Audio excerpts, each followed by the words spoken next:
Jóvenes y señoritas, muy pero que muy buenos días. Sean todos ustedes bienvenidos y bienvenidas a otra clase de historia. Soy tu profesor Víctor Urbina. Estamos aquí con el aula 104 del ciclo espacial. Hoy ya se acaba el año, ya nos vamos a ver para Navidad o no. En todo caso, mira, te deseo una feliz Navidad. Una vez un estudiante me dijo, profesor, mis Navidades nunca han sido felices.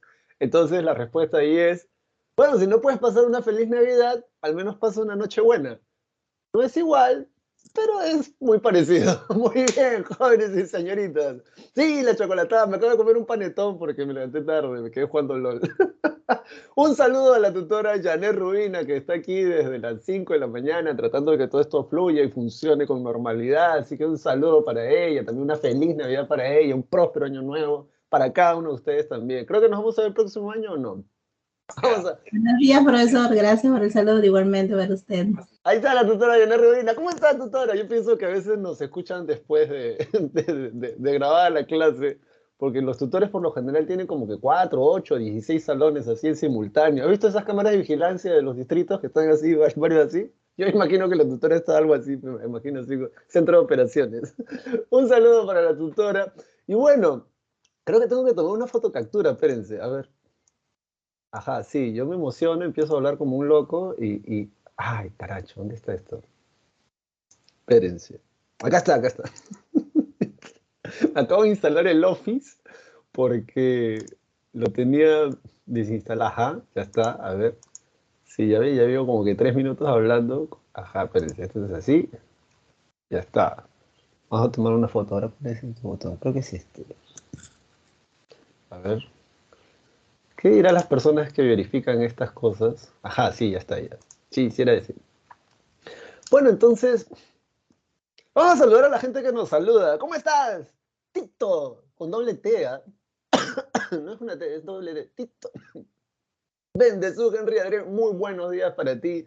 Para Corrales Revilla, Francisca. Para Mendoza, Juan, Mauricio, Andrés. ¿Cómo estás? ¿Qué tal? Falta la chocolatada. Dice, claro que sí, falta la chocolatada. Me la he pasado comiendo panetón toda esta semana. Mi abuela me dice, ¿por qué tú no engordas? Me dice, no sé. Tengo una tenia. Muy buenos días para Espíritu Sandoval, Carmen Yasuri o Yasuri. ¿Cómo es eso? Ahí sí no. ¿Esa es drújula? A Felipe Rubio, Anel, Rebeca. A Guerra Colina Lautaro Alfredo. Muy buenos días. A Anca Capcha Kevin, que nos está saludando. ¿Desde dónde nos estás saludando? ¿Desde Cusco? ¿Desde Loreto? ¿Desde Villa María del Triunfo? ¿Desde dónde? Piura. ¿Desde Tacna? Y ¿dónde está? Muy buenos días a cada uno de ustedes. Ya, Ramos Sánchez Christopher Argil. ¿Así se pronuncia? ¿O Argile? Argile.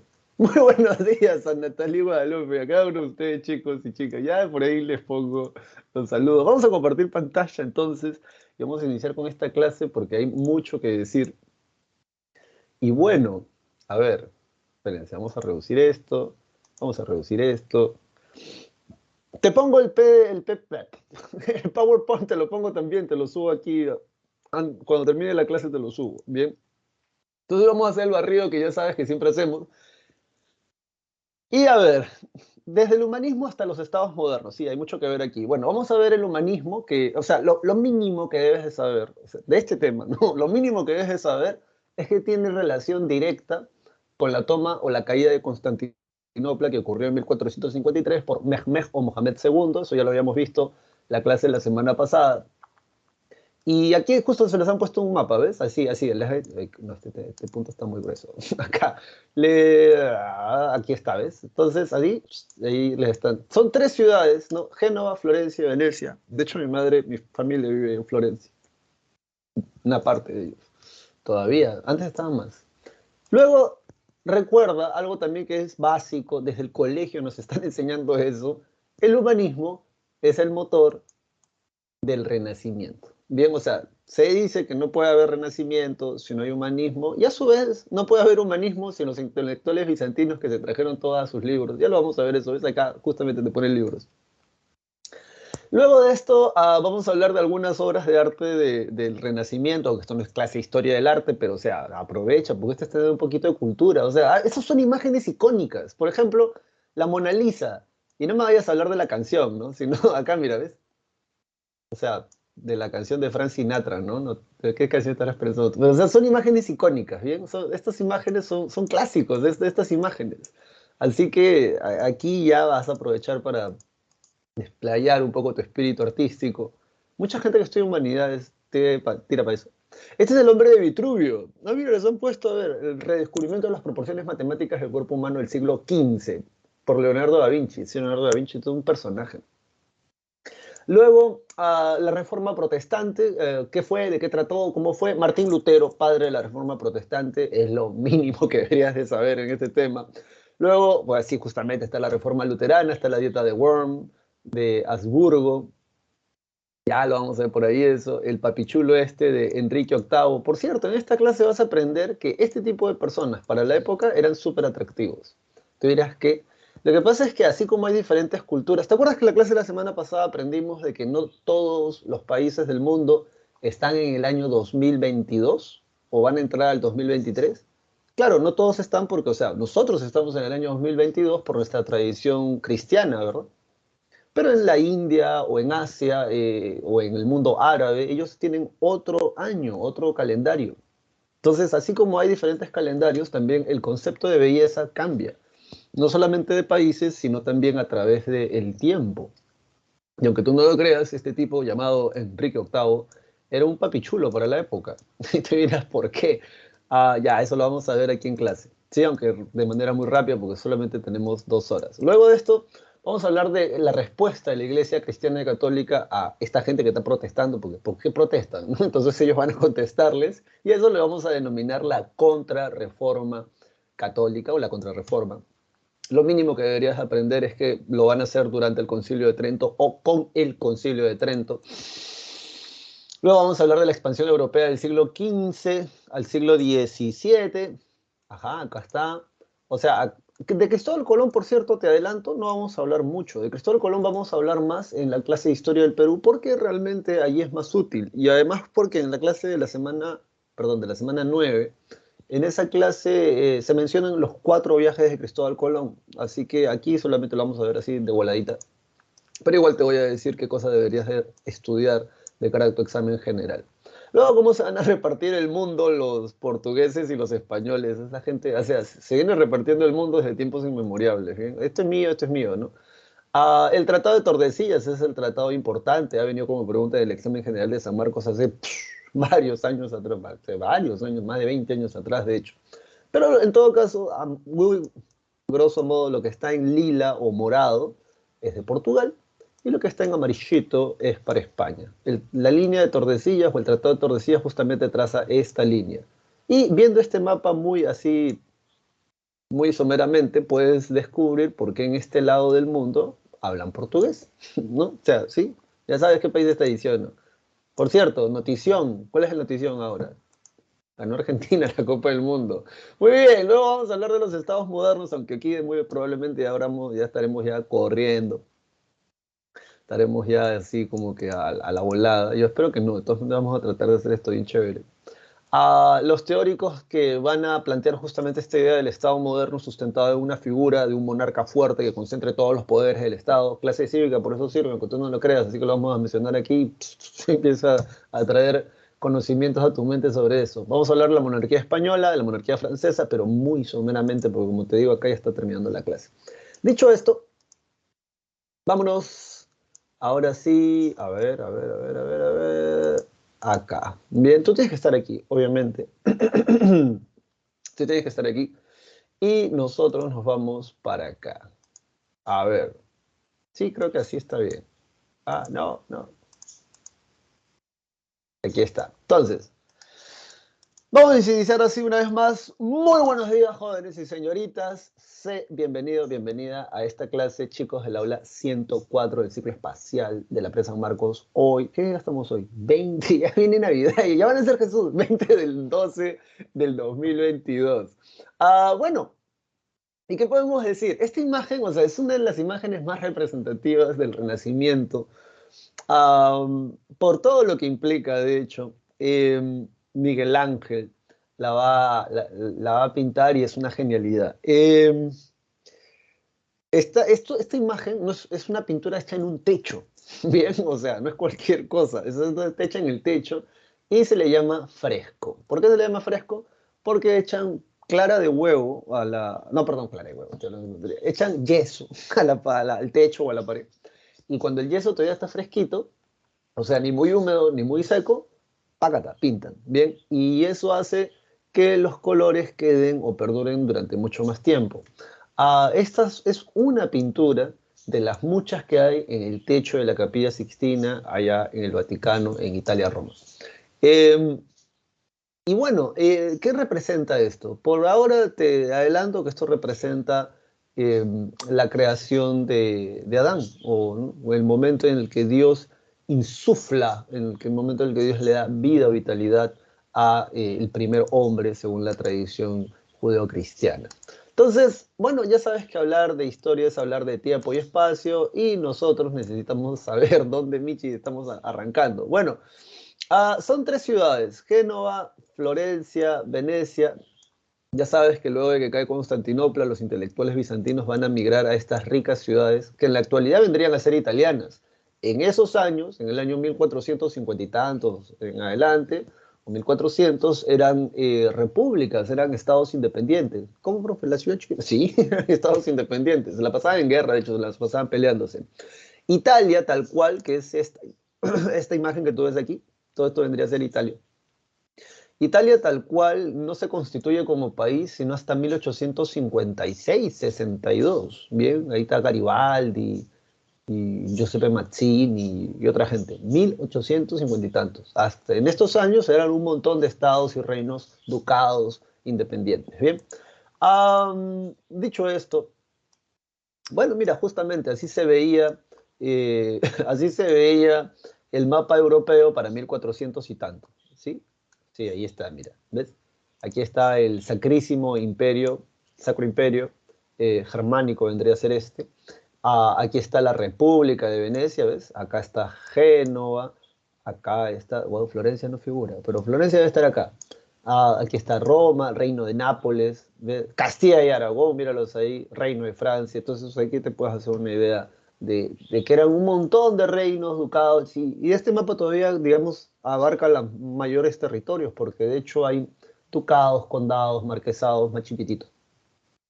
Am, y bueno, aprovechando este mapa te digo que justamente cuando uno habla del Estado moderno, lo que estamos hablando es de un proceso relativamente lento de canibalización, porque de pronto esto, eran un montón de reinos, ducados, marquesados, y luego van a comenzar a como que a devorarse, por así decirlo, y lo que queda ya para 1600, 1700, ya son las grandes monarquías que vamos a conocer luego en el siglo XIX o en el siglo XVIII. Bueno, dicho esto, arrancamos acá. Tú tienes que estar, obviamente, vale la pena que leas ese texto, y se los puse hace tiempo. Tú tienes que estar acá. Y a ver, el humanismo y el renacimiento. ¿Cómo es que fue? Bueno, lo primero que hay que decir de esta parte es lo que ya te había comentado. Para el año 1453, los bizantinos abandonan Constantinopla, o sea, los que quedaban, y se van a quitar a las ricas ciudades italianas, y con ellos van a llevar parte de sus libros. Es así como pasa el Corpus Juris Civilis, por ejemplo, a Europa Occidental de nuevo, el derecho romano. ¿Y cuáles son las causas, desde el punto de vista de la Presa San Marcos, para que se dé esto del humanismo y el renacimiento? Bueno, la primera cosa que se menciona va a ser la imprenta y la difusión del libro. Esta es una réplica de la imprenta de Johannes Gutenberg, o Wittenberg, como quieras pronunciarlo.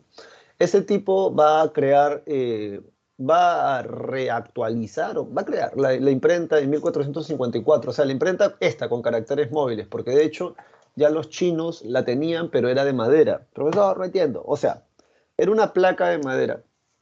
Bien, y esta placa de madera la tallaban, así como tú ves las letras ahí, las tallaban.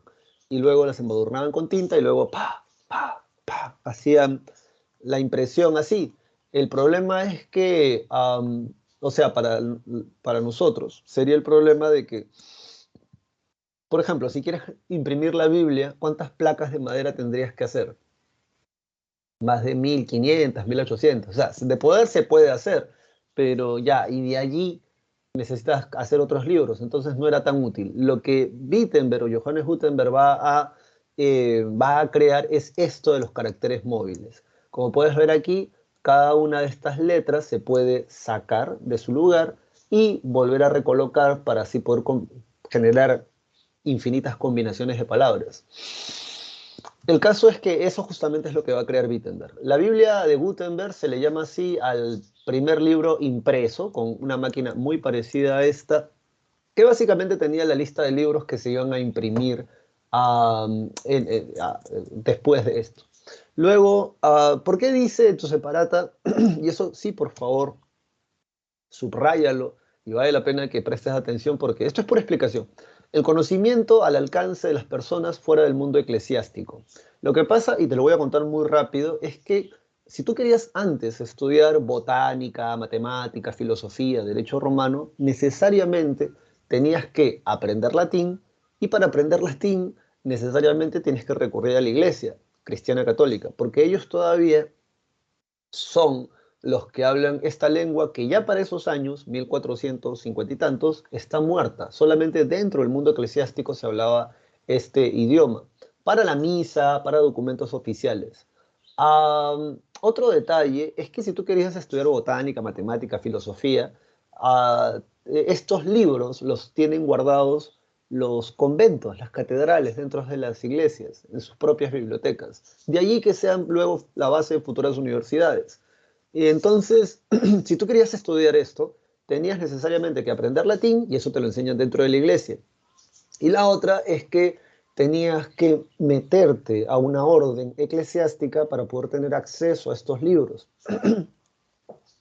Y por esa razón, durante todo lo que nosotros conocemos como la Edad Media, los ilustrados, y posteriormente también se les va a dar la razón, Edad Media, van a decir que el conocimiento durante toda la Edad Media estaba dentro de la iglesia. O sea, ellos resguardaban eso. Y no cualquier persona podía acceder a eso. Además, supongamos que pues tú eres de esos casos raros, eres un noble intelectual, porque ya te he dicho, los bellatores se la pasan peleando, se van a la guerra, les gusta, ese es su vacilón. Entonces, supongamos que tú eres un noble intelectual y tú quieres tener tu propia Biblia. Lo que tú haces es mandar a pedir una copia dentro de una iglesia, una abadía. Y bueno, en esos años los libros no existía esto, pues, ¿no? Entonces se tenían que hacer a mano. Esos libros anteriores a la imprenta de Wittenberg o Gutenberg se les conoce como incunables, los libros anteriores a Gutenberg. Se les llama así, son como joyas en realidad, porque, o sea, tú te das cuenta al toque de un incunable, primero porque es un libro grande, es un libro cuyas hojas están muy bien adornadas o pintadas. Ahí aparece la letra capital, por ejemplo. Luego, a veces en los lomos de estos libros hay pan de oro, o sea, pintura hecha con oro, o piedras preciosas, es de cuero, o sea, así se le llama un libro incunable, se le llama a esos libros. El detalle con estos libros es que los hace en la iglesia y tardan mucho. ¿Te imaginas que para hacer una Biblia podían tranquilamente pasarse unas 6 u 8 años haciéndote una Biblia Antiguo y Nuevo Testamento? Entonces ya, después de 6 u 8 años, tú eres el noble intelectual, te dan tu libro, tu Biblia. ¿La puedes leer? No, porque está en latín. O sea, tendrías que saber latín. Entonces, por eso dicen que antes el conocimiento era un saber exclusivo de la iglesia. En cambio, cuando ya para 1555 Gutenberg crea esto de la imprenta con los caracteres móviles, el conocimiento deja de ser exclusivo de la iglesia y ahora pasa más bien a difundirse de una manera un poco más rápida, porque los libros siguen siendo caros. Ya que estos libros van a ser impresos en lengua nacional. Eres alemán, te imprimimos un libro en alemán. Eres francés, te imprimimos un libro en francés. Eres castellano, te imprimimos un libro en castellano. Y tú puedes leerlo y si eres novelista, ahí te puedes dar conocido. O sea, va a ser realmente una revolución y va a ser esto bastante útil. Luego, ¿qué más tenemos? Luego, el crecimiento de estas ricas ciudades italianas, como lo van a ser Génova, Florencia y Venecia. Pero de estas tres ciudades, esta es la que realmente vale la pena que recuerdes. De hecho, este es el símbolo de la flor de Fiore. Me lo mandaron de allá, sí, ahora que lo recuerdo. De la ciudad de Florencia. Tú dirás por qué. Lo que pasa es que de la ciudad de Florencia salen los padrinos del Renacimiento. Si tú buscas, de hecho, información al respecto, vas a poder encontrar de que los tipos que realmente impulsan el Renacimiento desde la ciudad de Florencia son ellos, los Medici. Hay un documental, de hecho, en internet que se llama así, Los Padrinos del Renacimiento. Creo que por ahí te lo he puesto en los enlaces de videos.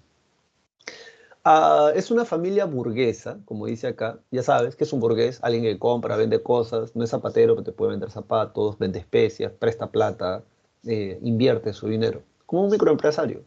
Es muy interesante este ejemplo y de repente te animo a ti a que también puedas reflexionar en esto luego. O sea, en nuestro país hay gente que tiene mucho dinero. El detalle está que no saben qué hacer a veces con esa plata. De hecho, incluso eso también se ve en provincias. A veces no saben cómo gastar el dinero o por la propia burocracia realmente los proyectos interesantes no pasan.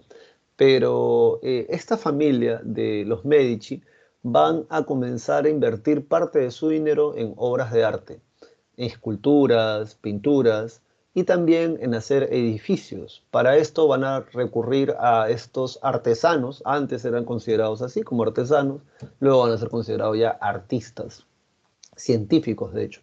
Am, Como por ejemplo Donatello, Miguel Ángel, Brunelleschi, Rafael, etcétera. ¿Para qué? Para que dentro de la ciudad de Florencia estas obras de arte o estos edificios sean construidos. Estos tipos van a patear el Renacimiento hacia toda Europa, porque luego lo van a coger de moda. Y es que imagínate que, varón, señorita, eres una persona con una cualidad interesante, sabes hacer plata, pero no tienes ningún don más allá de eso. Entonces, si no tienes ningún don más allá de eso, loco, loca, financia un artista. De repente te puede pintar un cuadro peruano. Hay pintores peruanos muy famosos en Estados Unidos. O, no sé, un escultor o un cantante de música peruana que te da una canción, dedícasela a tu mamá, a tu pareja, a tus hijos, a ti mismo, qué sé yo.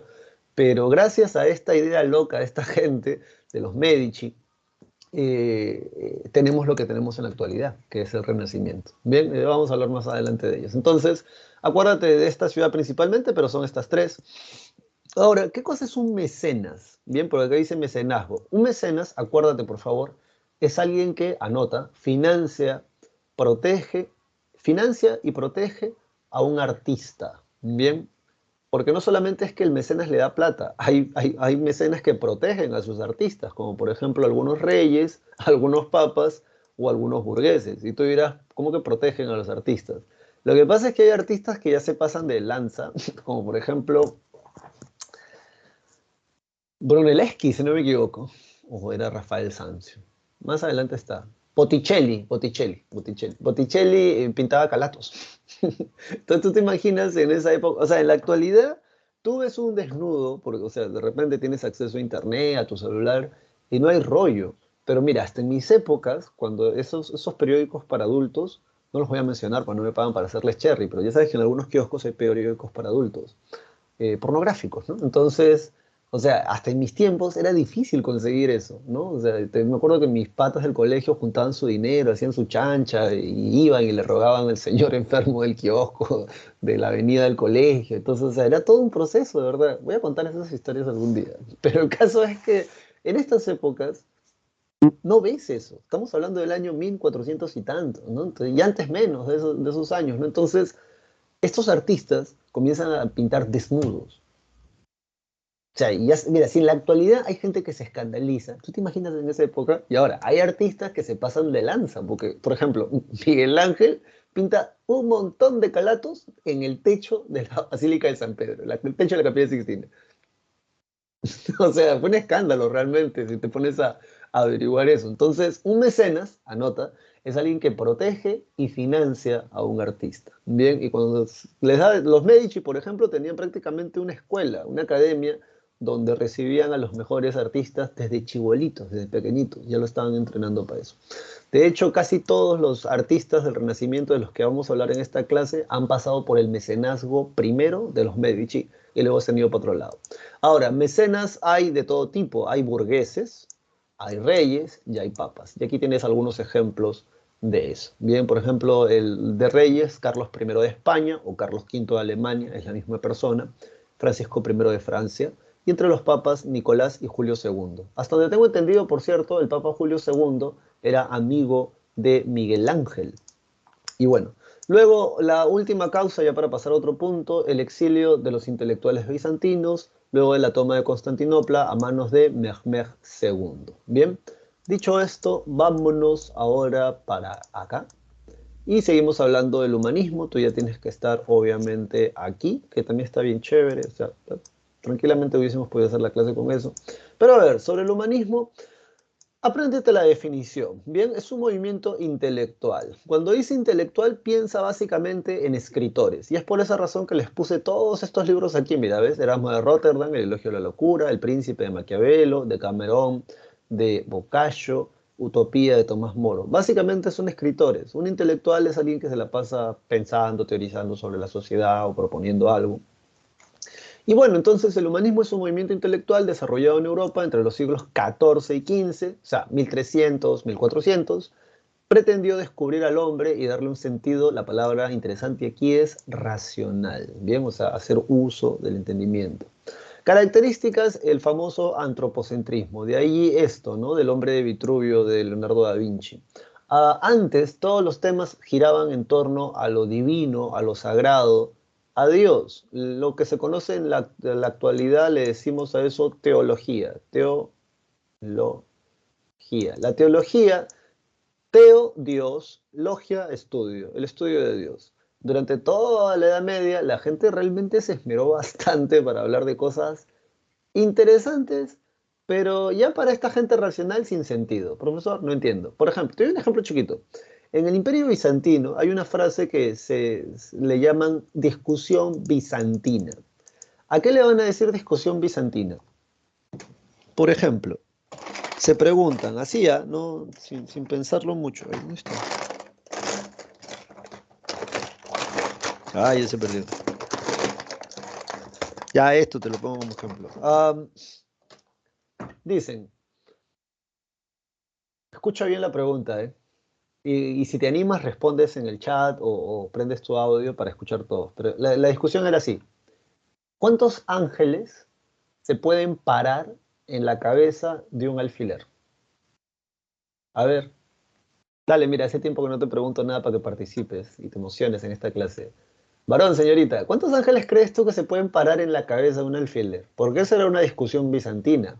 Otra discusión bizantina, ¿Adán tenía ombligo? Otra discusión bizantina era la humanidad de Jesús. Jesús cuando muere en la cruz, ¿murió como hombre o murió como Dios?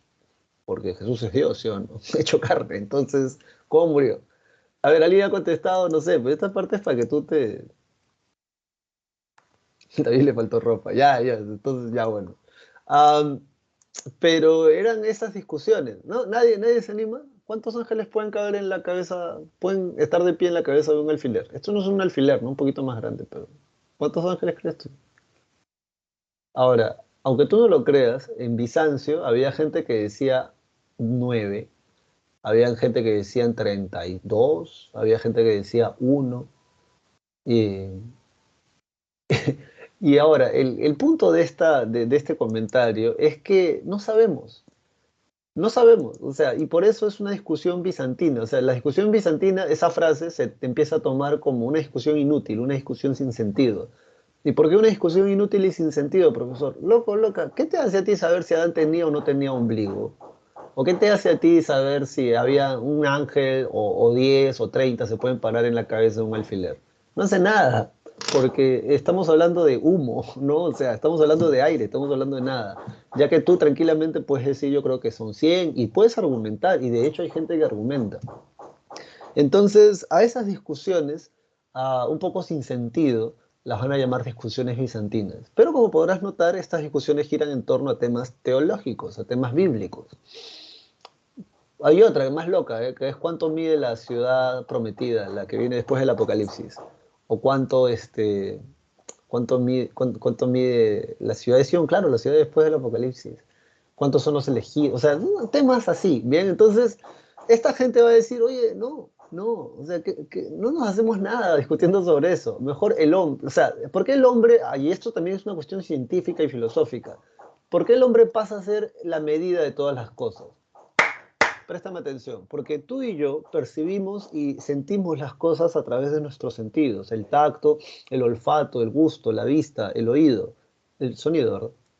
Entonces, no podemos hablar de nada más que esté fuera o más allá de nuestros sentidos. De lo único que podemos hablar en esos tiempos, se va a plantear esto, es aquello que podamos percibir con nuestros sentidos, es aquello que podamos ver, tocar, sentir, oler, escuchar, porque más allá de nuestros sentidos, no sabemos. Y es cierto, para ellos es cierto. Bueno, en la actualidad estudiamos cosas que no podemos percibir con nuestros sentidos, pero en el caso de estos locos, lo van a plantear así en ese tiempo, en contraposición a lo que se venía dando durante la Edad Media.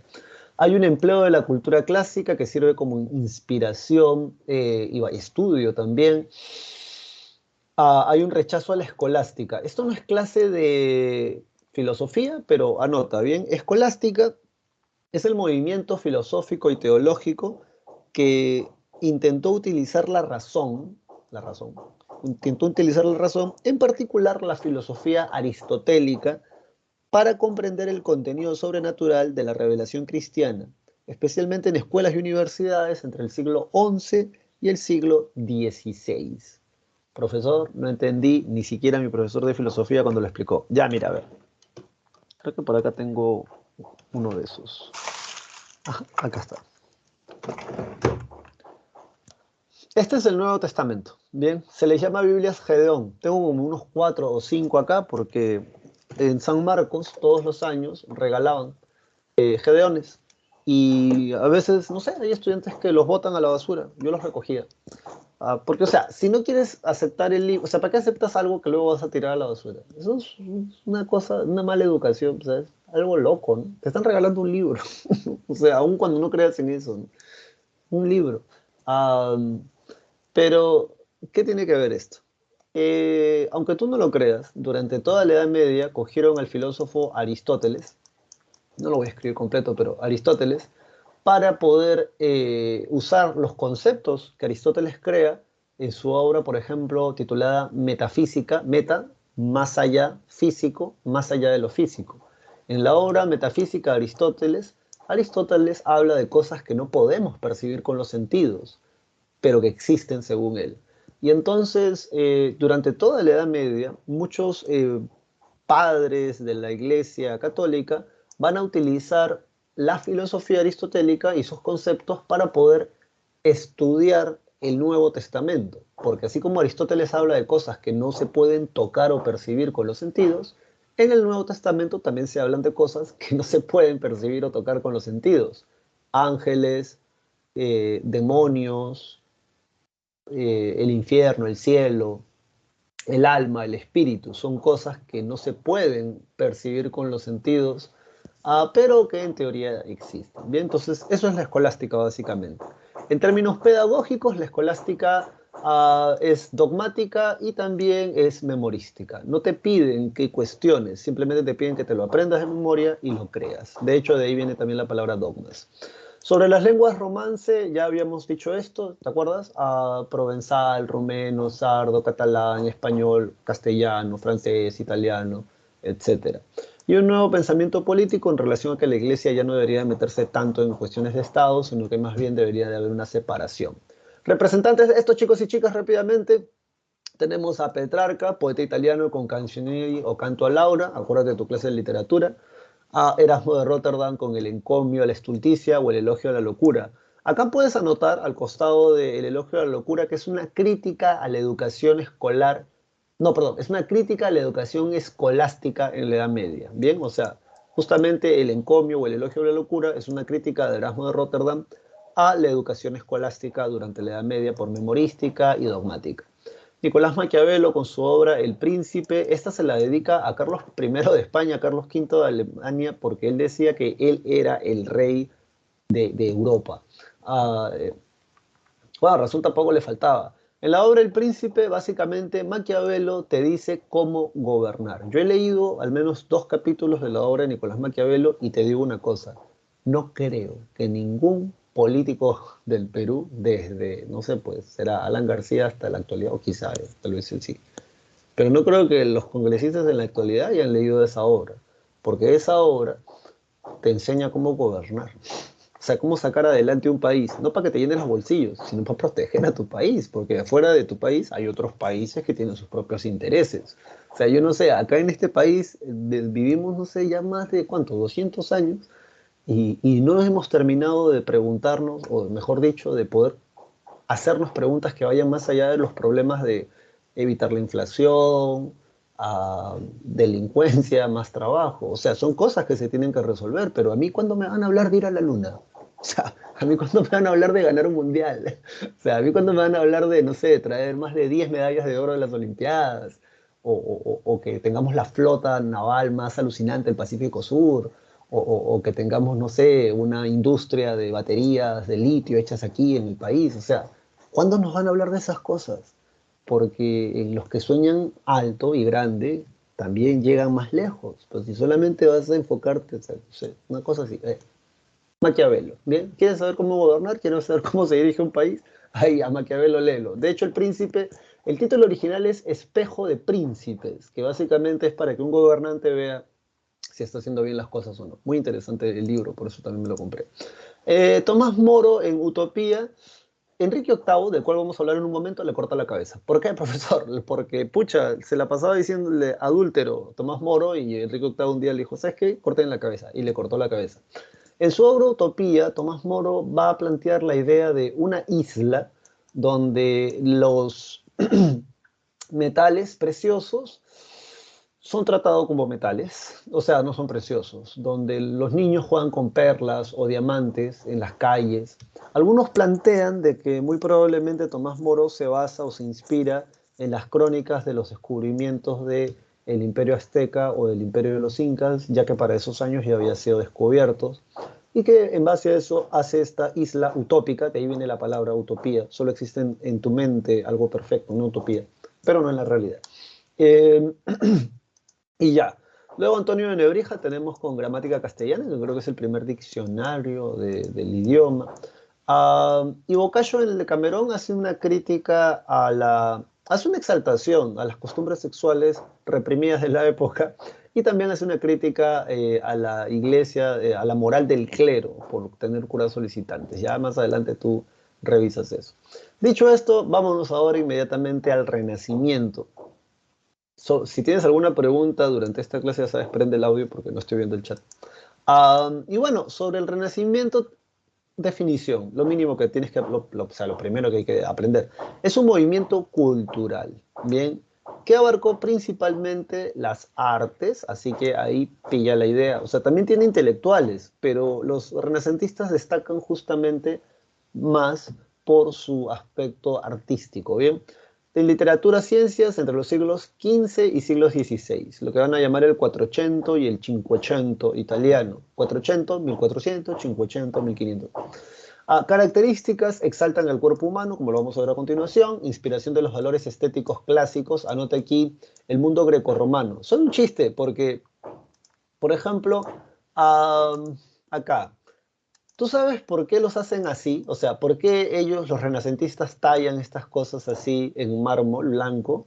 Porque cuando los artistas se inspiran en el mundo griego y en el mundo romano, ellos miran las esculturas y ven que son así, ¿no? Mármol blanco. O ven los edificios romanos, el Partenón de Atenas, el Atena Partenos, y ven también que es mármol blanco. Sin embargo, no sé si te lo mencioné, pero te lo digo ahora en todo caso, y es que originalmente todas las esculturas griegas y romanas estaban pintadas. Se ve medio Federico, ya, te soy honesto, o sea, no se ve tan bonito, pero, o sea, porque ya nos hemos acostumbrado visualmente a verlo así, blanco, ¿no? Pero sí, originalmente estaban pintados tanto sus edificios como sus esculturas, porque acuérdate que los seres humanos no somos monócromos, siempre tenemos así algo sabroso, algo suculento, nos gusta el color, nos gusta así, las cosas vivas. Entonces, cuando ellos imitan los valores estéticos clásicos, ellos piensan que los griegos y los romanos hacen esculturas blancas, ¿no? Y edificios blancos, y por eso también los hacen ellos así, pero es una anécdota, ¿no? Como para que... Lo puedes buscar, de hecho, por cierto. Luego de esto se inventa la perspectiva. Esto de la perspectiva, subrayalo en tu separata y aprovecho esto para... acá está, de hecho. Sí, vamos a ver. ¿Qué es la perspectiva? Es esto que tú ves aquí en pantalla. Mm, A ver. Sí, es esto que tú ves aquí en pantalla. Vamos a reducirla a uno más. Profesor, no entiendo. Ya, lo que pasa es que, ¿te acuerdas de los mosaicos bizantinos? Básicamente las pinturas son algo así como los mosaicos bizantinos. Tú dices, profesor, no entiendo. O sea, cuando tú ves una pintura de la Edad Media, tú al toque la sacas, o sea, eso es la Edad Media, dices. ¿Por qué? Porque no hay idea de fondo. No te das cuenta, o sea, creo que aquí esto se ve muy claramente. Las personas que están acá da la impresión de que están más cerca a ti y a mí que las personas que están aquí al fondo. Y eso es perspectiva, proporción y profundidad. Eso lo van a inventar los renacentistas, ¿bien? De hecho, si algún aporte a las artes hay que aclarar que es de los renacentistas, es la pintura. Eso vino como pregunta hace muchos años en el examen general de San Marcos. ¿Qué cosa preguntaron? Entre la pintura, la escultura y la arquitectura, una de esas tres la desarrollan los propios renacentistas, porque ni los griegos ni los romanos habían desarrollado esas artes o esa arte a ese nivel. ¿Y qué cosa es lo que no desarrollaron a ese nivel? La pintura. Ni los griegos ni los romanos van a llegar al nivel que van a llegar los renacentistas en pintura. En arquitectura y escultura sí los van a imitar, pero en pintura ellos mismos son. Ahora, ¿sabes por qué es bonito esto? O sea, tú tienes que imaginarte esta pintura en el año 1500, 1400, una pintura grande en tu sala, y la gente se queda maravillada viendo estas cosas porque es como una imagen en 3D. De repente tú ya no lo sientes tanto, ¿ya? Porque tu generación es una generación diferente a la mía, pero yo tuve la oportunidad de ver la evolución de los videojuegos, ¿bien? Desde el Atari, ¿no? El Atari era un mando así, el Atari. Luego pasamos a Mario Bros, ¿no? De tan, tan, tan, taran, tan, tan, tan, tan, tan, que era un muñequito que tin, tin, saltaba, y no hay idea de profundidad en Mario Bros. Si tú ves las imágenes, no hay idea de profundidad, de proporción. Es como una figura plana que está pegada a otra parte plana. Y ya cuando llega Mario Bros. 64, o sea, eso fue el wow, ¿no? O sea, eso fue el salto cualitativo, ¿no? O sea, eso, wow, ¿no? Dice, o sea, este tipo gira, y encima hacía breakdown Mario Bros., por cierto. Entonces, en la pintura, esto es revolucionario, porque la gente entraba a tu casa a ver esta pintura y te quedabas mirando bastante rato porque era para ese tiempo ver como una imagen en 3D, como pensar que esta gente va a salir del cuadro o que tú te puedes meter al cuadro. Y porque eso no existía antes, ¿bien? Y lo vamos a seguir viendo, por ejemplo. El que pone de moda esto, Rafael Sanzio.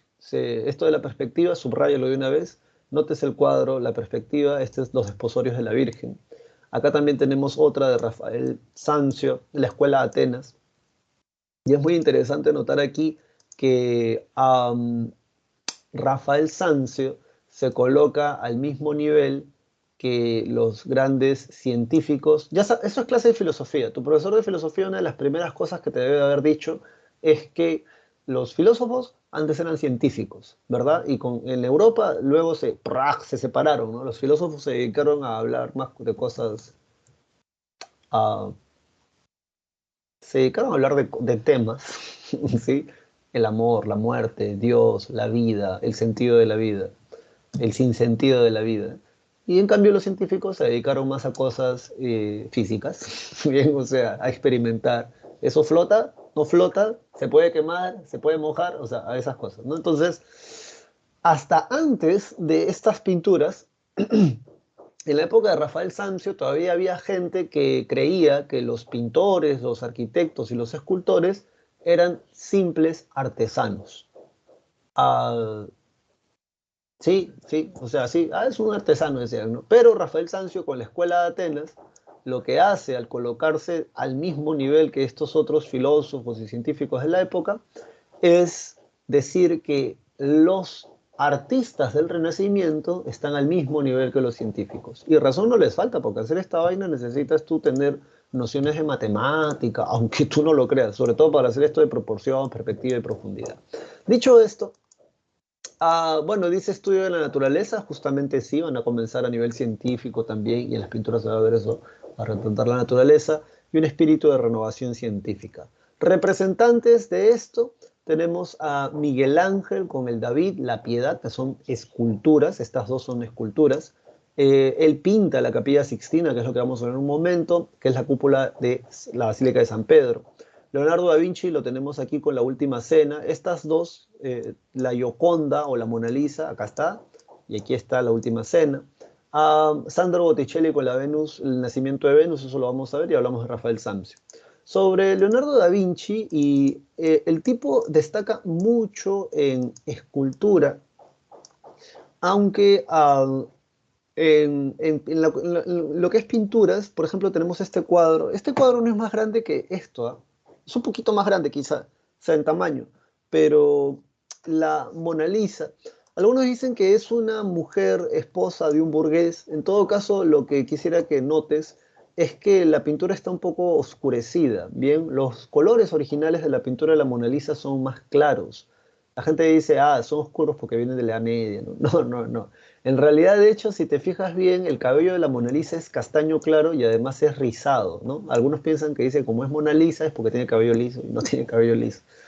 Los colores de su vestido son celeste y verde, el cielo de fondo es también un cielo celeste, y lo que pasa es que con el tiempo la pintura se ha ido ennegreciendo. Bien, sobre la pintura de la Última Cena, recuerda que es una pintura hecha en una pared, en la pared de una iglesia. De hecho, la pintura está bastante maltratada porque detrás de la pared estaba la cocina, así que la pintura, o sea, digamos, así como la ves, es así como está en la actualidad. Am, y bueno, hay gente que ha estudiado esto de más no poder. Por ejemplo, hay personas que han sacado notas musicales a partir de la posición de las manos de cada uno de los apóstoles. Todos son hombres en teoría. Sí, algunos dicen que no, que esta vendría a ser María Magdalena, que este es Jesús. Dan Brown fue un loquillo, ¿no? Agarró estos manuscritos apócrifos, son apócrifos porque la iglesia los dijo, esto no tiene nada que ver con nosotros, compadre, como que Jesús está besando a alguien, ¿no? ¿Qué te pasa? Entonces, eso está fuera del canon bíblico. Am, pero lo que sí valdría la pena mencionar es, ¿tú sabes por qué cada persona está así? O sea, o sea, entender esto para mí es emocionante porque, o sea, ¿por qué todo el mundo está así? Ve este cómo está, mira, uy, sí, ay, sí, ay, sí, ¿no? Está así, ay, sí. No, ¿por qué cada uno está así? ¿Por qué? ¿Por qué? ¿Por qué? ¿Por qué? Porque ese es el momento, si tú lees la Biblia, ese es el momento donde Jesús dice, uno de ustedes me va a traicionar. Y todo el mundo, ¡ah! O sea, eso es la magia de Leonardo da Vinci, ¿bien? O sea, ese tipo es... Por eso cuando se inventa la cámara fotográfica, la pintura empieza a- a abandonar el realismo, porque la fotografía es capaz de capturar ese momento exacto, ¿no? O sea, por eso hay fotógrafos excelentes, ¿no? O sea, antes, ¿no? Porque ahora ya pues lo hacen con cámaras digitales que pueden grabar y entonces tú pones pausa y tienes la foto. Pero antes, o sea, era un fotógrafo, imagínate, quiero capturar ese momento donde el águila saca al pez del agua, ¿no? Entonces tú estás ahí pelándote de frío, estás ahí escondido en una cueva, estás ahí y tratando de capturar ese momento. En cambio, en el Renacimiento lo van a pensar justamente con la pintura. Capturar un momento y qué es lo que quiere capturar Leonardo da Vinci en ese momento con esta pintura es retratar ese preciso instante donde Jesús le dice a sus discípulos, uno de ustedes me va a traicionar. Y por eso mira hacia abajo, no sea, falta así, ¿no? Como con pena, y todo el mundo, oh, ¿quién? Voy a ser yo, voy a ser yo, no, tú no. ¿No? Entonces, ¿por dónde está Judas? Por aquí está Judas con el cuchillo. Creo que es este, si no me equivoco. Sí, es este, acá está el cuchillo, ¿ves? O no, no es el cuchillo. Sí. Hay uno por ahí. Entonces, o sea, es una genialidad. Bien, la última cena. Luego, vámonos para acá. Bueno, luego tenemos a Miguel Ángel, pintor, escultor, playboy, de todo era Miguel Ángel, bien, ese Miguel Ángel, lo máximo.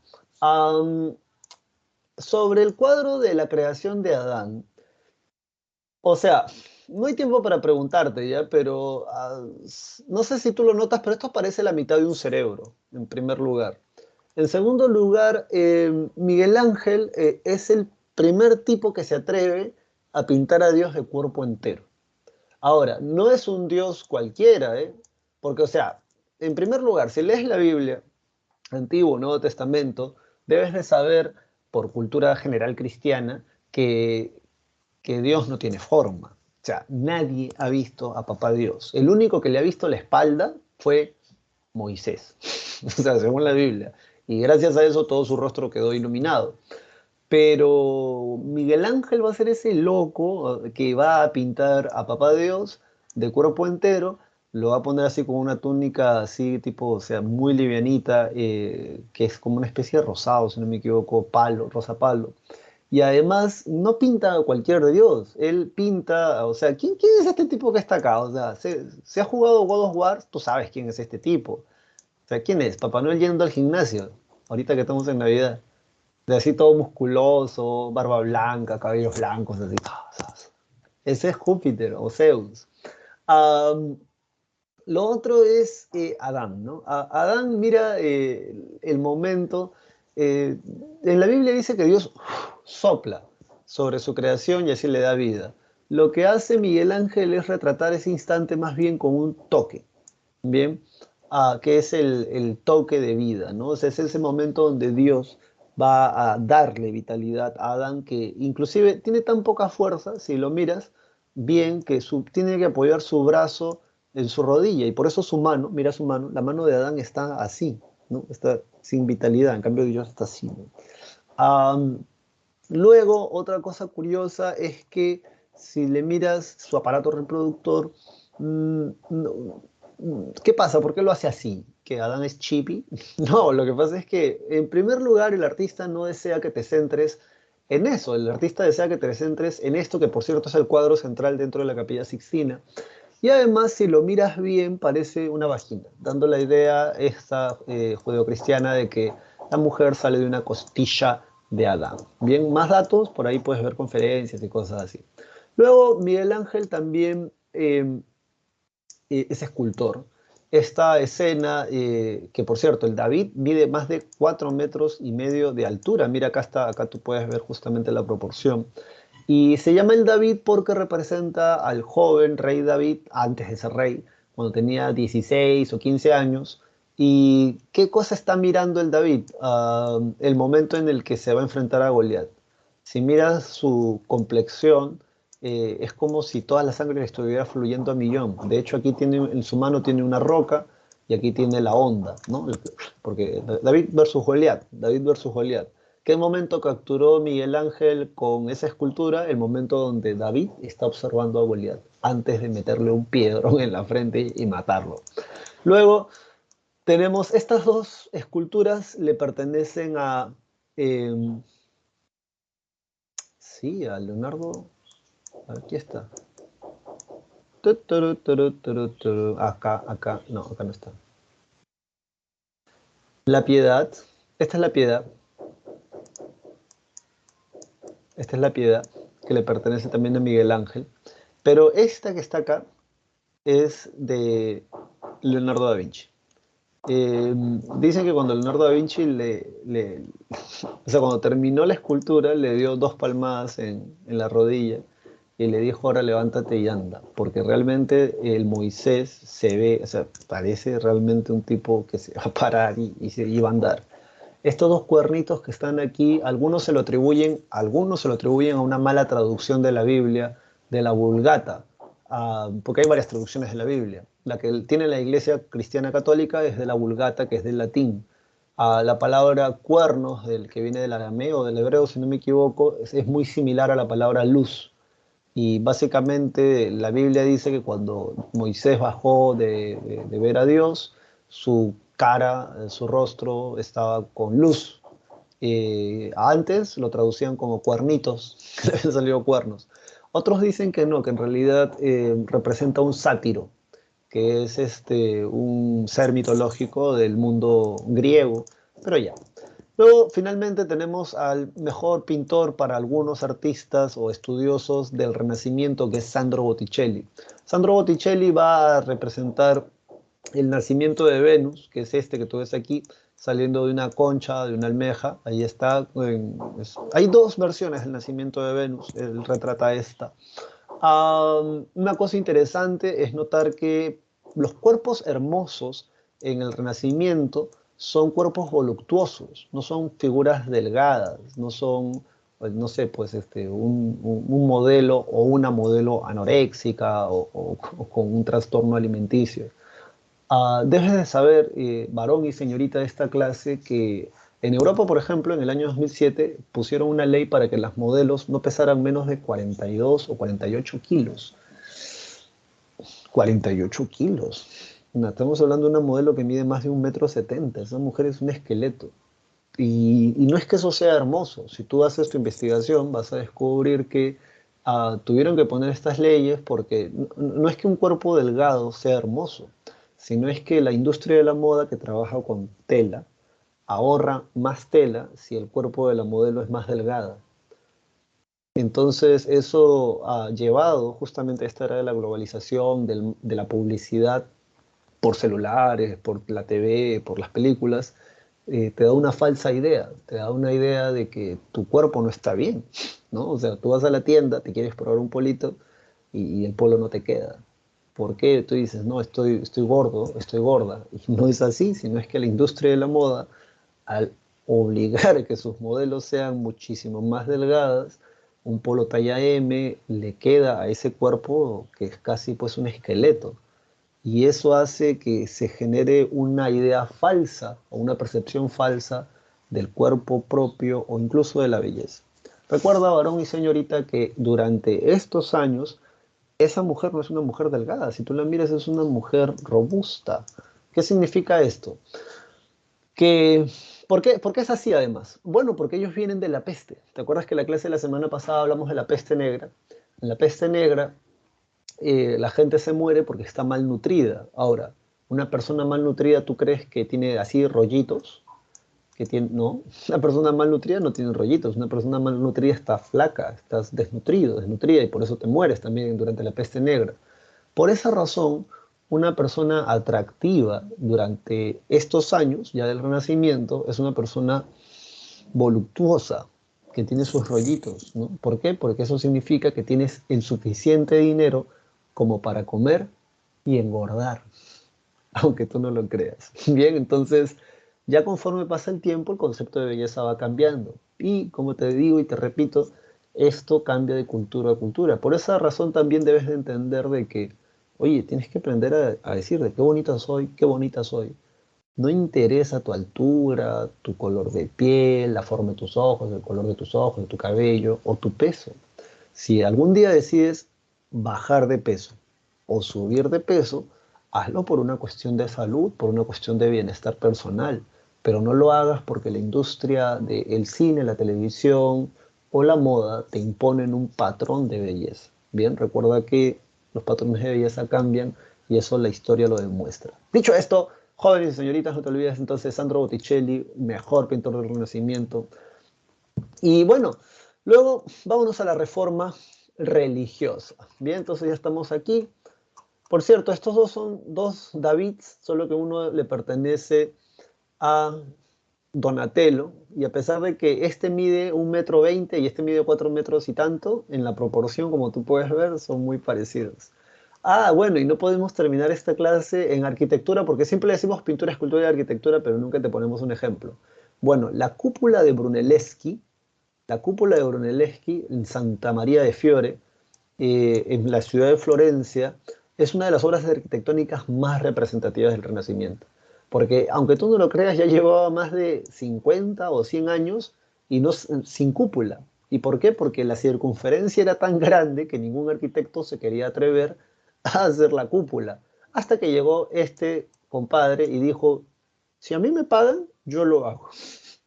Nadie le creía capaz. El tipo tuvo que inventar máquinas inclusive para poder subir los ladrillos hasta las partes más altas y él mismo muchas veces tuvo que poner los ladrillos. para demostrarle a los albañiles que sí se podía. O sea, la construcción de la cúpula de Brunelleschi es una cosa también súper maravillosa.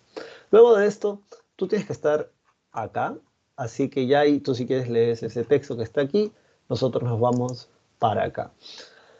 La reforma religiosa, los protestantes y la reforma religiosa, señoras y señores, o jóvenes y señoritas. Sí, porque todavía tú no estás tan señor, tan señora. A ver, entonces, ¿qué cosa es la reforma religiosa? Vamos a cambiar de chip. Y a ver, es un movimiento de renovación espiritual en Europa Occidental entre los siglos XVI y XVII, o sea, de 1500 a 1600 más o menos. Que puso fin, ya subraya eso porque eso está en tu separata, puso fin a la supremacía cultural y política de la Iglesia Católica y propició la instauración de las iglesias protestantes, que se le llaman así porque como lo puedes ver acá, esta gente protesta. Bien, causas, difusión del humanismo en Europa. El humanismo comienza a cuestionar, por ejemplo, los dogmas eclesiásticos. Profesor, ¿qué es un dogma? Un dogma es una regla de fe, o sea, es algo que tú crees y tú no cuestionas, tú solamente lo crees. Un ejemplo, Jesús nace de una virgen. Tú llegas a la pre San Marcos, llegas a tu clase de biología, y en tu clase de biología tu profesor o tu profesora te dicen que para que exista la concepción necesitas de un espermatozoide y de un óvulo. El espermatozoide fecunda el óvulo y así se da la concepción. Pero ¿qué cosa te dice qué cosa te dice el dogma cristiano? Que María, la madre de Jesús, tiene a Jesús sin intervención masculina. Entonces, si tú eres racional, tú dices, eso no puede ser. Ahora, si eres espiritual, dices, bueno, eso es una cuestión de fe.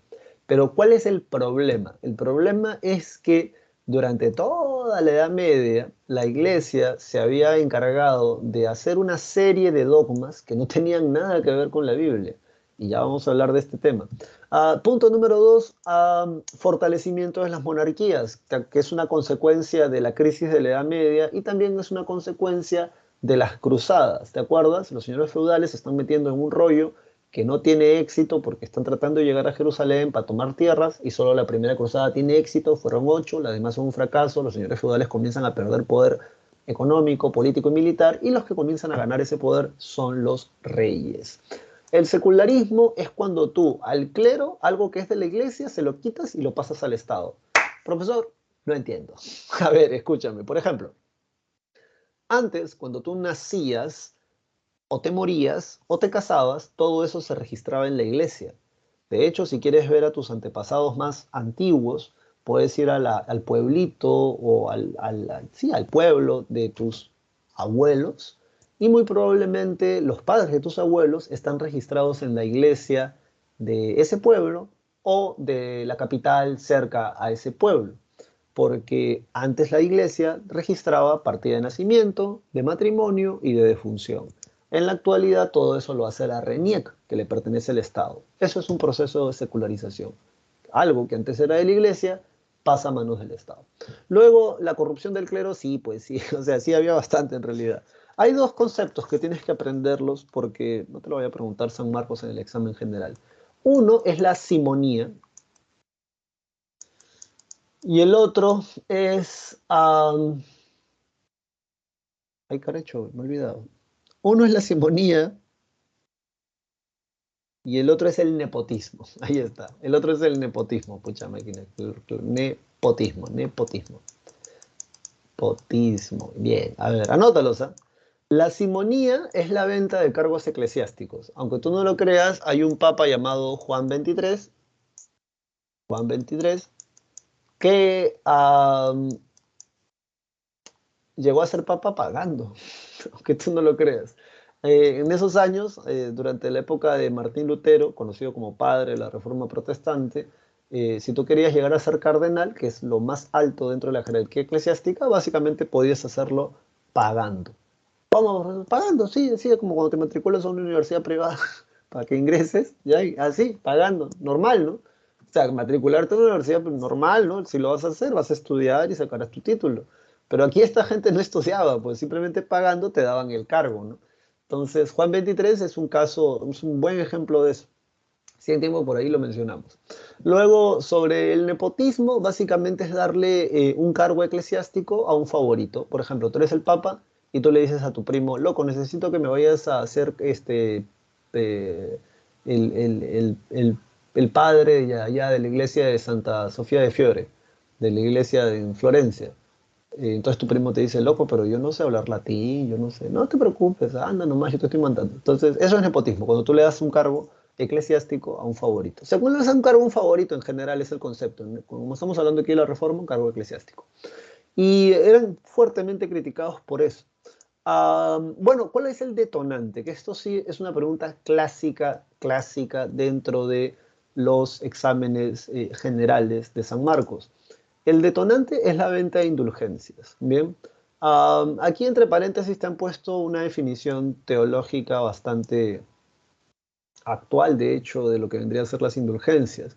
Pero en la época de Martín Lutero, la venta de indulgencias básicamente significaba la reducción de los años que tu alma podría estar en el purgatorio o de plano perdonarte los pecados y así que puedas ir al cielo. O sea, acá se pasaron de sanos, ¿no? Porque o sea, había gente que pagaba. De hecho, la gente que más pagaba era la gente más pobre. Porque si has leído un poco, si eres un poco humanista, o sea, si usas la cabeza, tú no te vas a dejar engañar, ¿no? Porque además ya te compras la indulgencia y apareces en el infierno. ¿Cómo haces para reclamarle a la persona que te vendió las indulgencias? Entonces, es un rollazo, ¿ah? Pero bueno, ¿por qué empezaron a vender indulgencias? Ya era algo que existía, solo que se puso de moda en la época de Martín Lutero porque querían terminar de construir la Basílica de San Pedro, que ya llevaba creo que más de 100 años sin terminarse de construir. Ahora, ¿por qué faltaba terminarla de construir? Porque realmente es una joya arquitectónica del mundo cristiano católico. O sea, si tú miras, haces un paseo por el Boulevard de la iglesia de San Pedro, desde el cielo, desde la tierra, el interior se ve, pero fenomenal, fenomenal, fenomenal. Tiene obras de arte, pan de oro, esculturas, o sea, es una cosa bellísima realmente. Pero bueno, ¿qué cosa sucedió? León X, si no me equivoco, fue este tipo. A ver, a ver, a ver, a ver, a ver. Sí, fue León X. León X es un papa que, por cierto, era sobrino de Lorenzo de Medici. O sea, un Medici llegó a ser papa y también llegaron a ser reyes. Este papa dijo, bueno, yo quiero terminar de construir la Basílica de San Pedro y para eso no se le ocurrió mejor idea que vender indulgencias. Cuando Johann Tetzel, que es el enviado a, am, es el enviado a las ricas ciudades germánicas o a las ricas ciudades alemanas eh, para vender indulgencias, él llega a la ciudad de Wittenberg, que está acá, y él empieza a vender indulgencias. Entonces, te estoy contando la historia. Entonces, a un monje agustino, ¿no? Los reconoces así por su uniforme, así negrito, le va a decir que eso no es bíblico, que en qué parte de la Biblia dice que la iglesia tiene la potestad de conmutar, reducir las penas en el purgatorio, o peor aún, en qué parte de la Biblia dice que existe un purgatorio. Entonces, al final Tetzel lo larga, ¿no? Lárgate, le dice, porque o sea, esto nos manda a decir el Papa y tú no vas a estar en contra de lo que dice el máximo representante de Dios en la tierra, compadre, ¿no? Entonces, el tipo se va y al día siguiente, en la tradición, o sea, el chisme histórico dice que en la puerta de la iglesia que queda dentro del castillo de Wittenberg, que era algo así como un centro de estudios, un tipo llamado Martín Lutero coloca 95 preguntas que básicamente cuestionaban no solamente la idea de la indulgencia, bueno, principalmente la idea de la indulgencia, pero también trata de otros temas más. De hecho, si tú quieres, te la puedes descargar en PDF, en una hora o menos de una hora te lo terminas de leer todas las indulgencias de Martín Lutero que ya están traducidas. No sé si aquí les coloqué, sí, ves, mira, acá te coloqué una de las cuatro de las tesis de Martín Lutero, así un día ahí está. Entonces, eso es lo que hace que estalle la Reforma Protestante. Bien, así que esto ya son los antecedentes. Cada uno de estos tipos criticó a la iglesia, John Wycliffe, Han Hus, y lo que se ganaron por eso fue la muerte. Bien, acá está de hecho Juan Hus siendo quemado. Y bueno, um, vámonos acá. Bien, sí, sí, sí. Vámonos aquí porque sí hay que hablar de estos representantes de la Reforma Protestante. Entonces, a ver, el primero que tenemos es el padre de la Reforma Protestante es Martín Lutero y aquí no hay vuelta que darle. Así que tú subráyalo o escríbelo por ahí. Padre de la Reforma Protestante, Martín Lutero. Él escribe las 95 tesis contra las indulgencias y esto es lo que va a crear justamente el cisma, o mejor dicho, esto es lo que va a hacer que estas iglesias protestantes se separen de la Iglesia Católica. En 1521 Roma lo va a excomulgar y sí, en 1521 Roma lo va a excomulgar y para esto van a crear la dieta de Worms. La dieta de Worms, Carlos V pide que se retracte y Lutero se niega. Cuando Lutero se niega a esto, la iglesia lo excomulga. Básicamente le estaban diciendo que lo quemen. Bien, o sea, entonces los príncipes alemanes van a decir, ya, no se preocupen, nosotros lo vamos a quemar. Entonces lo agarraron a Martín Lutero y lo quemaron. No. En realidad lo cogieron para protegerlo. A Martín Lutero lo van a proteger los príncipes de Alemania, la nobleza de Alemania, y entre otras cosas, ¿por qué? Porque Martín Lutero, dentro de los fundamentos que él planteaba, que según él estaban en la Biblia, de hecho vamos a sacarla de nuevo, que según él estaban en la Biblia, él va a decir, por ejemplo, que la fe no se gana por obras, sino es que la fe en Cristo es la única fuente de salvación, número uno. Número dos, que la única forma de poder conocer esta fe es a través de la Biblia y que en ese sentido no necesitas intérpretes porque Dios nos ha dado la sabiduría a cada uno de nosotros para poder leer esto y poder entenderlo. Número tres, que no admite jerarquías eclesiásticas. De hecho, sí, pues, ¿no? O sea, no debería haber una cabeza central, por así decirlo, sino que cada iglesia debe ser autónoma. O al menos eso es lo que puedes inferir si lees las cartas o las epístolas del apóstol Pablo. El culto a las imágenes también se suprime porque mucha gente que venía con esta tradición desde la Edad Media adora estas imágenes. Ya sabes, la Virgencita, el Santito. Pero es una tradición que viene desde la Edad Media porque a través de las imágenes y las pinturas ellos educaban a la gente. Eh, ah, Rechaza al culto a la Virgen porque, entre otras cosas, va a decir que luego de que María dio a luz a Jesús, María tuvo más hijos, y eso es bíblico también.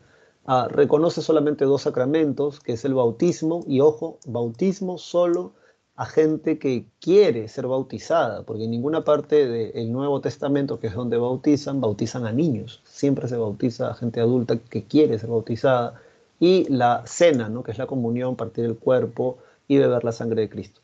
La secularización, bueno, ¿y por qué los príncipes alemanes protegen a Lutero por esto?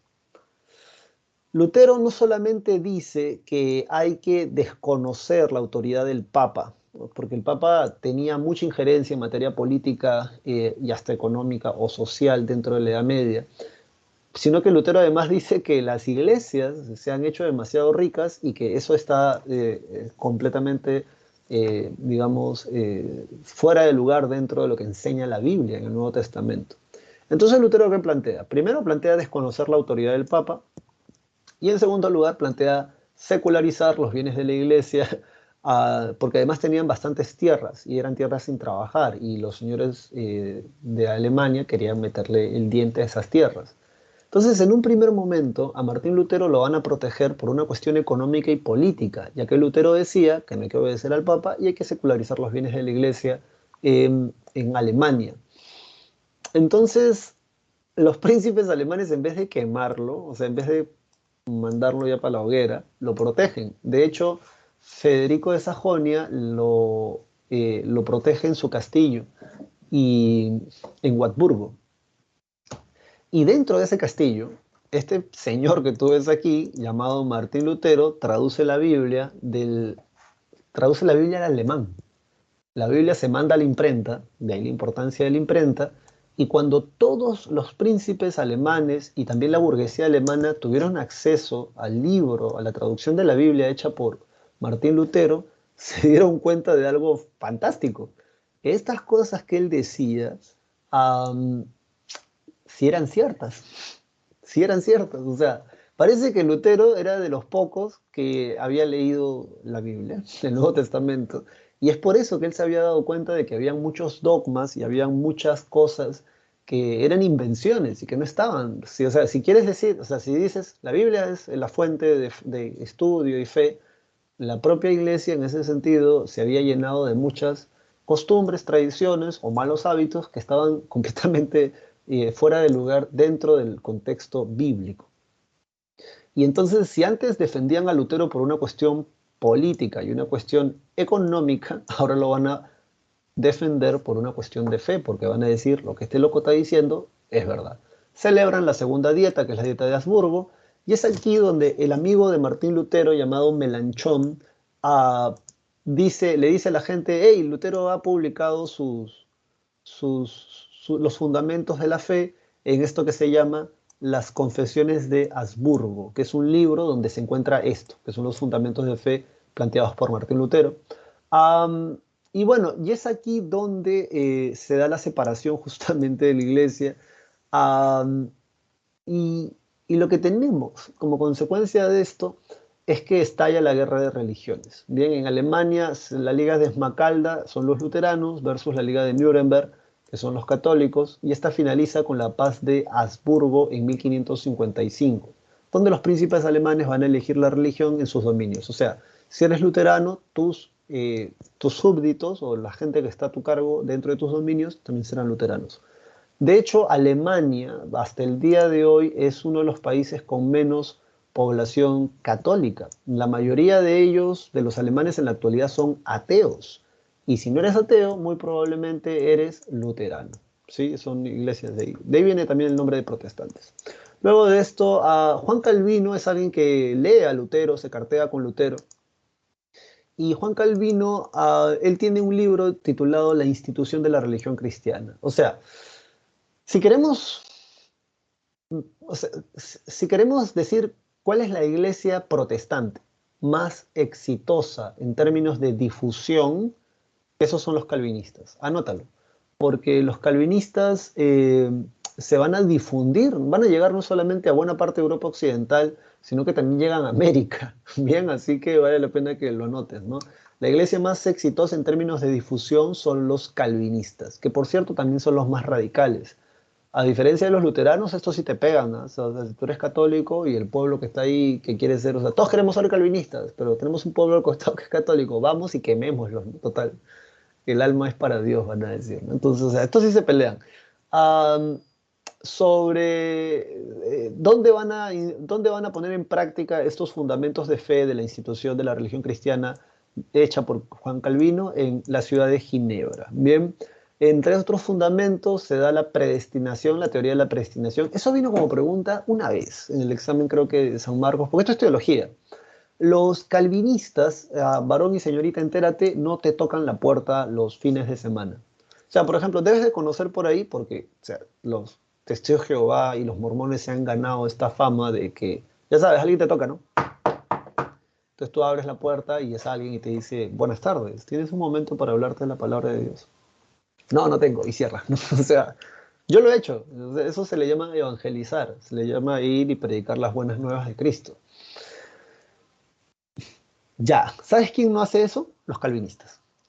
Y sin embargo, son la iglesia de ese tiempo más exitosa en términos de difusión. ¿Tú dirás qué? Sí, los calvinistas no te evangelizan. Ahora, ¿por qué los calvinistas no evangelizan? No evangelizan porque ellos creen en la teoría de la predestinación divina. ¿Qué significa esto? Significa básicamente que Dios ya sabe quién se va a ir para el cielo y quién se va a ir para el infierno. Así que no importa si yo te evangelizo o no, porque Dios, si ha determinado, o sea, si papá Dios ha determinado que tú, Juanito o Lupita, te vas a ir al cielo, no importa si yo no te cristianizo o te evangelizo. De alguna manera tú vas a llegar a la iglesia calvinista, ese es el detalle, y de allí te vas a ir al cielo, antes de que te mueras. Pero si papá Dios ha determinado que tú te vas a ir al infierno, o sea, porque Dios sabe, ¿verdad? Dios sabe desde antes de la creación del mundo cuál es nuestro destino. Entonces eso significa que por mucho que tú vengas a la iglesia todos los domingos, en algún momento la vas a malograr porque Dios sabe que tú te vas a ir al infierno. Entonces, si Dios ya sabe quién se va para arriba y quién se va para abajo, yo, ¿para qué te voy a evangelizar? Básicamente es esto que te estoy contando, la teoría de la predestinación divina. En la pre lo han preguntado más de 3 o 4 veces. Luego dice, suprime la jerarquía eclesiástica convirtiendo a los sacerdotes en pastores o guías del pueblo. Otro dato interesante, por cierto, hablando de los fundamentos del luteranismo, anótalo por ahí, es que todo lo que Martín Lutero afirma en los fundamentos, la Iglesia en la Contrarreforma lo niega. Y todo lo que Lutero niega en los fundamentos, la Iglesia en la Contrarreforma lo reafirma. Y finalmente llegamos a Enrique VIII. Enrique VIII se separa de la Iglesia católica no por una cuestión doctrinal como Lutero o Calvino, sino porque el Papa no le va a permitir divorciarse. Bien, sí, el Papa no lo dejó divorciarse. El Papa era Clemente VII. Bueno, tampoco lo iba a permitir porque Clemente VII apoyaba a los reyes de España y Enrique VIII estaba casada con Catalina, que era la hija de los reyes católicos, los reyes del descubrimiento. Te cuento un poco rápidamente esto, o sea, sí, te cuento el chismezón, así, porque acá les puse una imagen sobre eso. A ver, ¿cómo va este chiste? Uno menos, a ver, 110, a ver. ¿Qué cosa sucedió? Enrique VIII estaba casada con Catalina de Aragón. Bien, Am, Catalina le dio 4 hijos, solo que todos eran mujeres y solo sobrevivieron 2, al final creo que solo fue una. María Tudor o María la Sanguinaria también, Lady Blood Mary. Y bueno, el caso es que, y no estoy hablando de esa canción, Blood Mary, no, pero de ahí viene el nombre en todo caso. Eh, el punto es que Enrique VIII estaba algo obsesionado. Estoy resumiendo de manera muy chusca esto, ¿no? Pero básicamente es así. Estaba obsesionado con tener un hijo varón porque se supone que esa es la línea sucesoria, ¿no? O sea, tienes un hijo varón y así hereda el reino de Inglaterra. El tipo conoce a esta señorita llamada Ana Bolena. Y bueno, Ana Bolena, bastante interesante porque ella consigue que casarse con Enrique VIII. O sea, básicamente Ana Bolena lo convence, o él estaba tan enamorado que se quiere divorciar de Catalina. Manda un mensajero a Roma, al Vaticano, con la petición de que le den carta de divorcio, porque sí te puedes divorciar, solo que tiene que haber una razón. Adulterio, esterilidad y que adore a algo que no sea Dios, ¿no? O sea, a Satanás, a Goku, no sé, una vaina así, ¿no? Entonces, como no tenía ninguna de estas, porque, o sea, Catalina de Aragón era fértil, solo que le había dado hijas mujeres. Infidelidad nunca se le descubrió y era la más católica de Inglaterra. Entonces, como el Papa Clemente VII le niega la carta de divorcio, lo que hace Enrique VIII es sacar la famosa acta, y eso subráyalo porque está en tu separata, en el PDF, acta de supremacía. En el acta de supremacía, Enrique VIII le entrega, o sea, él se hace el líder de la iglesia y nacional de Inglaterra, así se llamaba. Se casa con Ana Bolena queda embarazada, le sale una chica y luego Enrique VIII le manda a cortar la cabeza. Así que ahí fuiste. Luego se casa con Juana Seymour, ella fallece, luego se casa con Ana de Cleveris, se divorcia, luego con Catalina Howard, también se muere, y finalmente con Catalina Parr. La que le dio un hijo fue ella, Juana Seymour, si mal no recuerdo. Sí, Juana Seymour. Le dio a Eduardo VI. Eduardo VI, como era su único hijo varón, o sea, chico, chica, si tienes un pequeñito en casa, escucha porque esto es ciencia. Se ha comprobado científicamente de que si el niño está más expuesto a gérmenes, o sea, gérmenes como por ejemplo llevarlo al parque y que juegue ahí en el pasto, que agarre tierra, cosas así. O sea, no que lo dejes en un basural, ¿no? Pero o sea, que digamos interactúe con la naturaleza, desarrolla defensas. Y mientras más pequeñito, mejor, porque ahí está el cuerpo reaccionando a todo. De allí que se nos vacune a muchos de nosotros de pequeñitos. Porque cuando estás pequeñito se te pone una cantidad mínima de estos virus para que el cuerpo reaccione y así cuando ya más adelante te dé el virus, no te pase nada.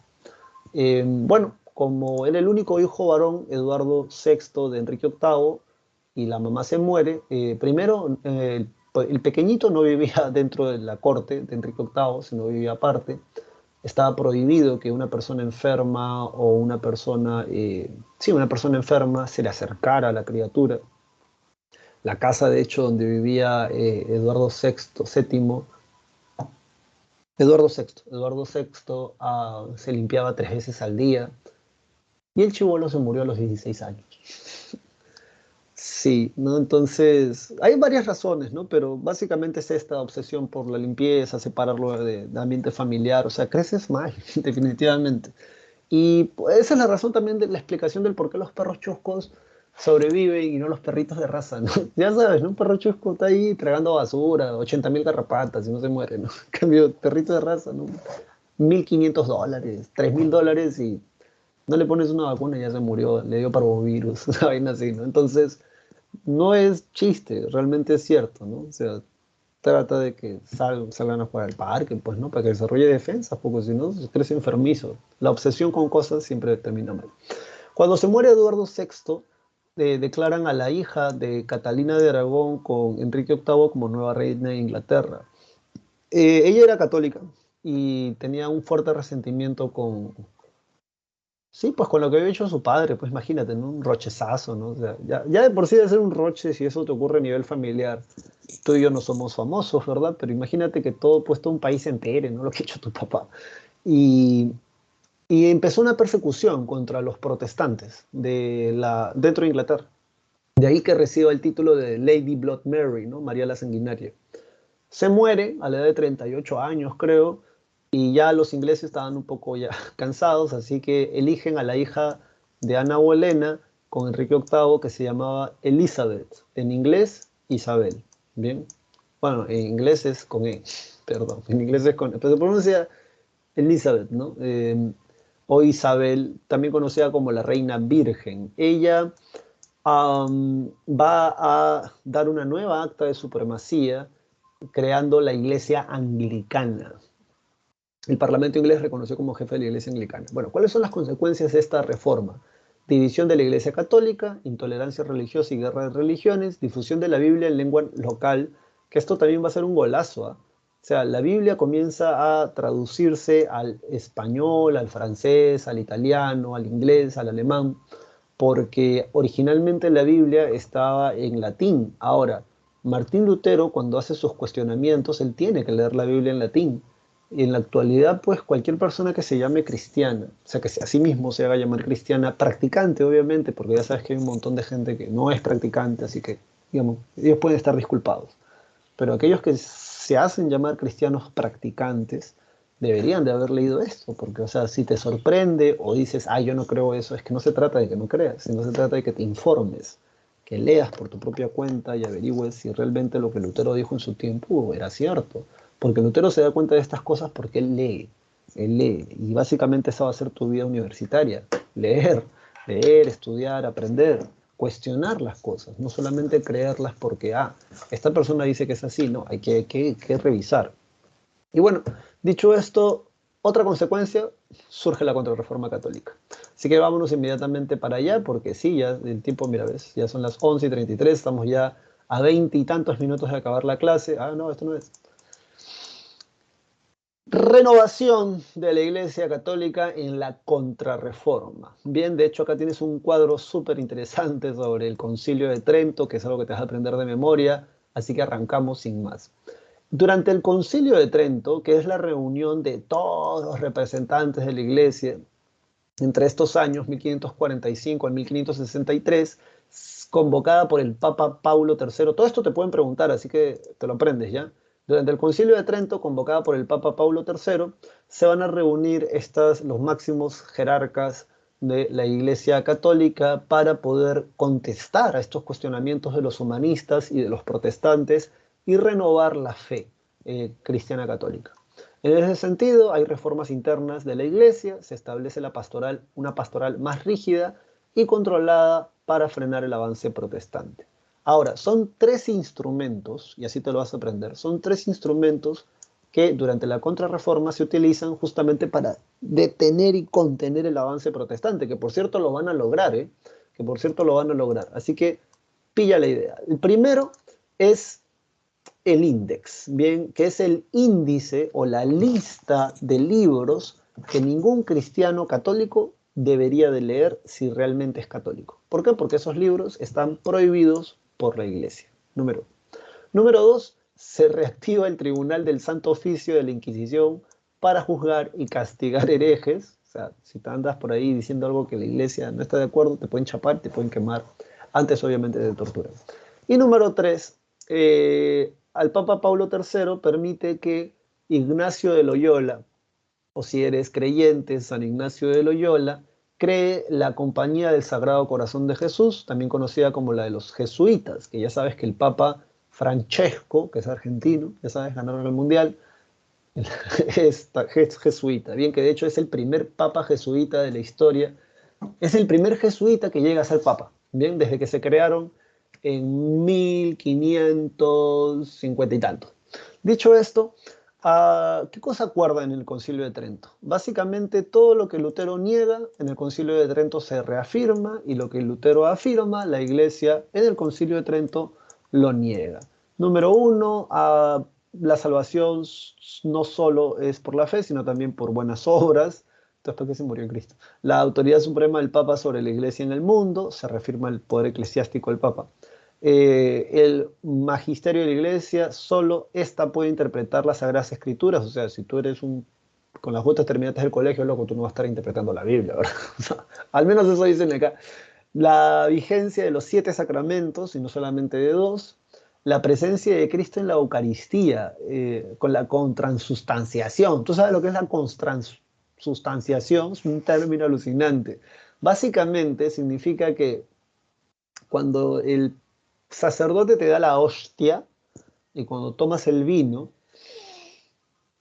literalmente la hostia, al hacer contacto con tu lengua, se convierte en la carne de Cristo.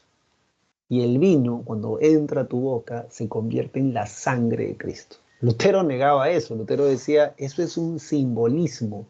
No es que literalmente sea así, no vas a creer eso, ¿verdad? Entonces la iglesia dijo que no. Luego, el culto a la Virgen, a los santos, a las reliquias y la creencia en el purgatorio también, esto también se reafirma, así que ahí está, ahí está. Luego, la obligación de todo cristiano de cumplir con los ritos y prácticas. Y ahí está, entonces sí, ahí está, ahí tienes para rato. Bueno, dicho esto, vámonos inmediatamente ahora a la exploración y viajes de descubrimiento en la expansión europea. ¿Cómo fue? ¿Qué vino? ¿Qué fue? ¿Qué fue? Ya sabes, toma de Constantinopla obliga a los europeos a lanzarse al mar para poder llegar a las Indias. Bien, entonces ya tú debes de estar acá. Tun, tarun, tarun, tarun. Tarun, tarun. Tarun, tarun. Acá tú tienes que estar acá. Bien, ya tú ya tienes que estar aquí. Y de hecho ya estamos entrando a la recta final de esta clase. Sí, porque ya se nos acaba. Entonces, um, algunos adelantos que van a permitir estos viajes de exploración. Tenemos las carabelas. Las carabelas son súper archi mega recontra interesantes porque son barcos que alcanzan más velocidad a través de este sistema de velas y por lo tanto pueden recorrer también más, una ruta más larga. El astrolabio sirve para ver tu posición, la posición de las estrellas y al mismo tiempo saber dónde estás tú, a partir de la posición de las estrellas. Creo que aquí en la separata han puesto un astrolabio. Sí, ahí está, este es un astrolabio.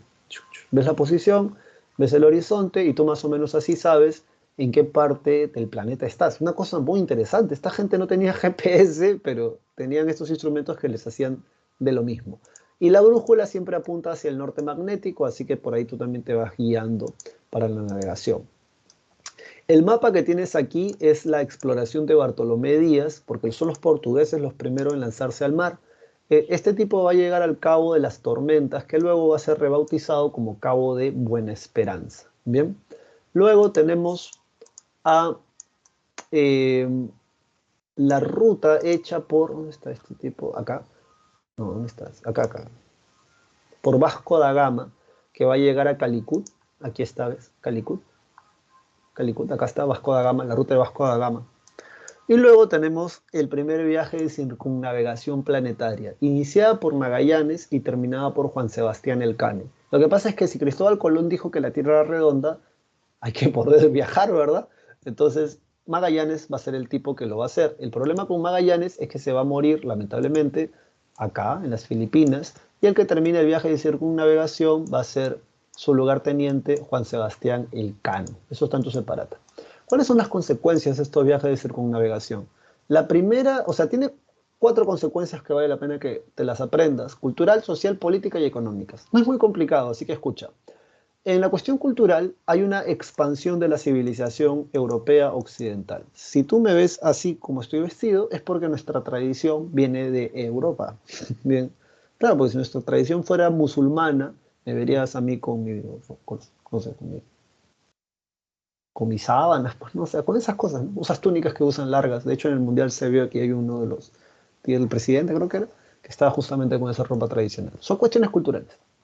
Luego, um, los conocimientos tecnológicos, animales y plantas, sobre todo estos últimos que se van a descubrir en este nuevo mundo o en este nuevo continente.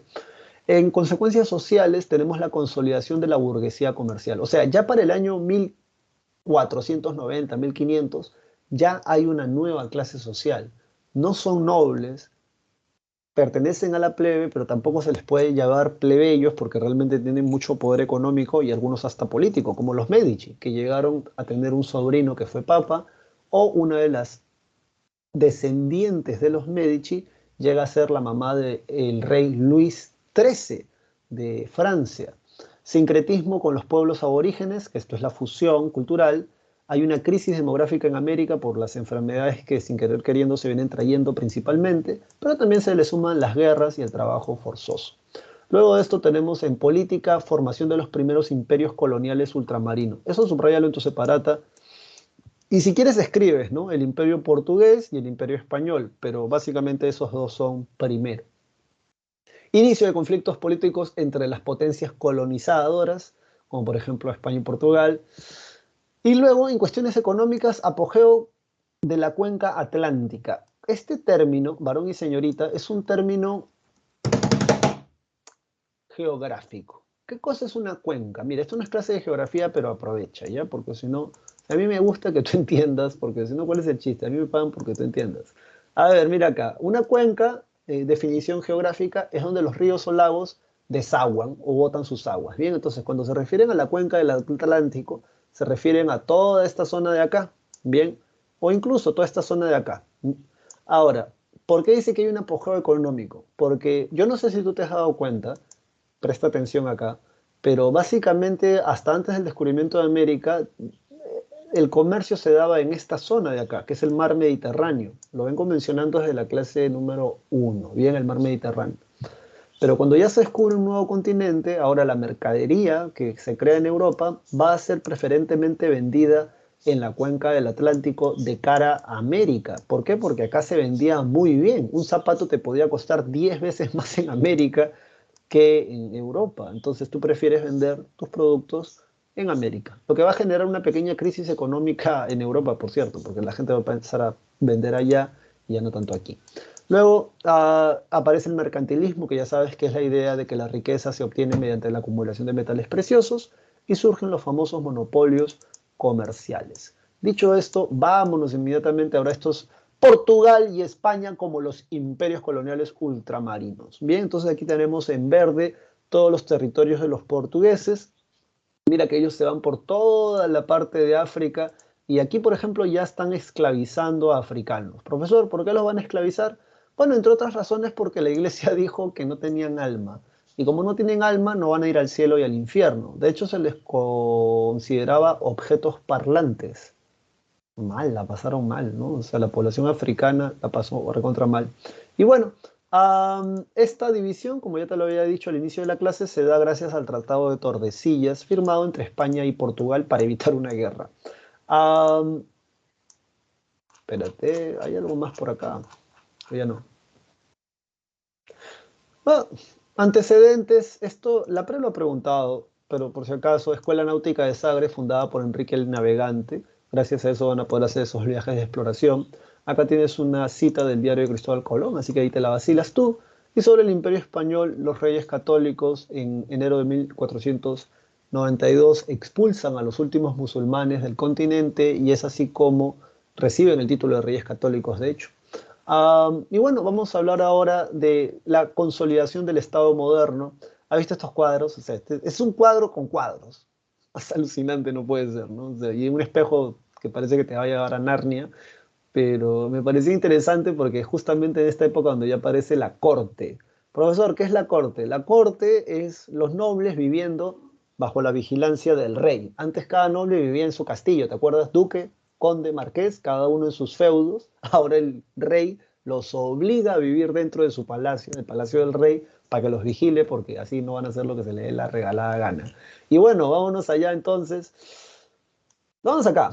Um, Antecedentes, la peste negra, crisis de la Edad Media y del sistema feudal, y el fortalecimiento del poder central, o sea, los monarcas reciben el apoyo de la burguesía.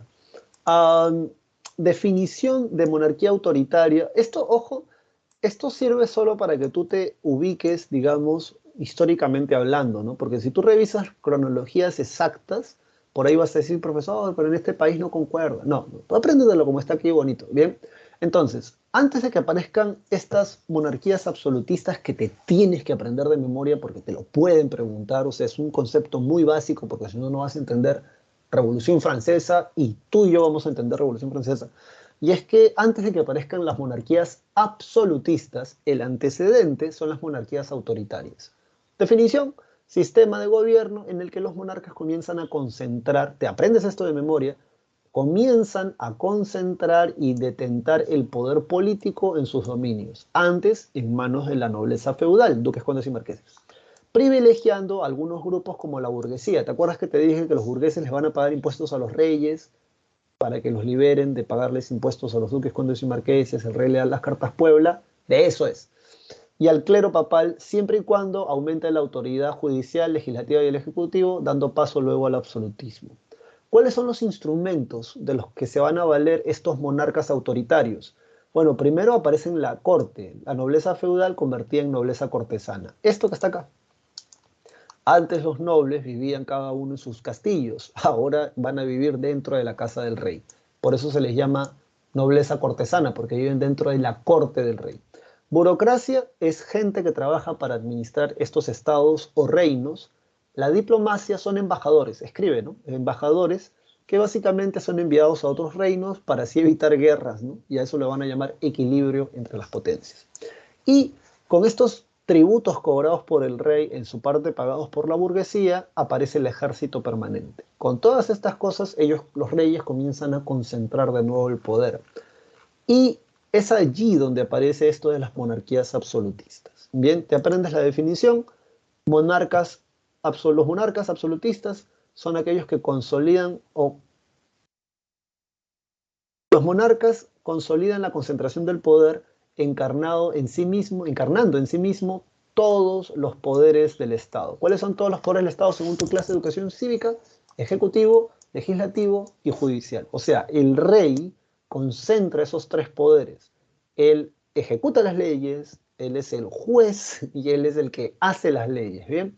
Además de cuestiones económicas y militares. Ahora, es una pregunta clásica en San Marcos, que te puedan preguntar cuáles son los principios, uno de los tres principios de las monarquías absolutistas. O sea, esto tú te lo vas a aprender de memoria, sí, porque sí.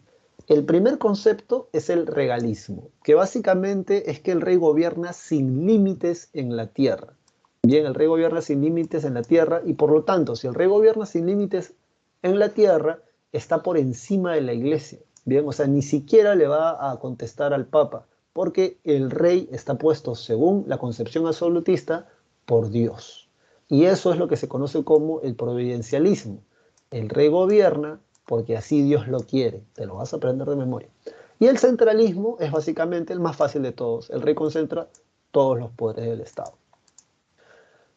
Esta imagen que está acá pertenece justamente de estos monarcas absolutistas. Este cuadro me parecía súper interesante ponérselos porque es la batalla de Lepanto. Si te gusta literatura, el Manco de Lepanto, Don Quijote de la Mancha, el Manco de Lepanto tiene que ver con esta pintura porque aquí se van a enfrentar, a ver, vamos a leer acá, que acá está chévere, se los puse ahí. La batalla de Lepanto, elaborada por Juan de Toledo y Mateo Gilardo, representa la victoria de la Liga Santa contra el Imperio Otomano en el combate de Lepanto 1571. con la participación insigne de España bajo el reinado de Felipe II Habsburgo. Pero el capitán de ese combate naval fue el medio hermano de Felipe II llamado Juan.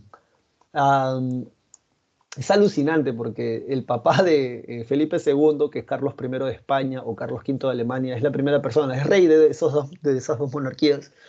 Antes de morirse, le dice a la gente: tengo un hijo por ahí en Alemania, no permitan que se muera, pues no permitan que... El tipo era como la Cenicienta, pero en versión, en real life, ¿no? O sea, el tipo había crecido mal y un día le dicen: loco, tu viejo es fue el rey de España y de Alemania. Y lo convirtieron en Juan de Austria, un tipazo. La historia de él, murió joven por unas cuestiones ahí feas, pero bueno, ya te había hablado de esto, ya te había hablado de esto. Sí, estamos acá. Am, sobre la monarquía española, es lo mismo que está aquí, por cierto, así que no te vayas a asustar. Pero a ver, sobre la monarquía española, ¿qué vamos a decir? Primero, el apogeo de esta monarquía española se va a dar con Carlos I y Felipe II. Sobre todo con Carlos I. Carlos I de España, Carlos V de Alemania, con él es el que se desarrollan las luchas religiosas, la protesta, eh, y también es donde se conquista el Imperio Azteca y el Imperio Inca.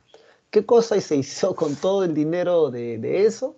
Bueno, este tipo llamado Felipe II crea la Armada Invencible, que fue derrotada ese mismo año. Ahí se gastó buena parte del dinero del Imperio Azteca, o sea, todo lo recaudado de la riqueza. Felipe II no es cualquier tipo tampoco. Él consolidó su dominio en Hispanoamérica.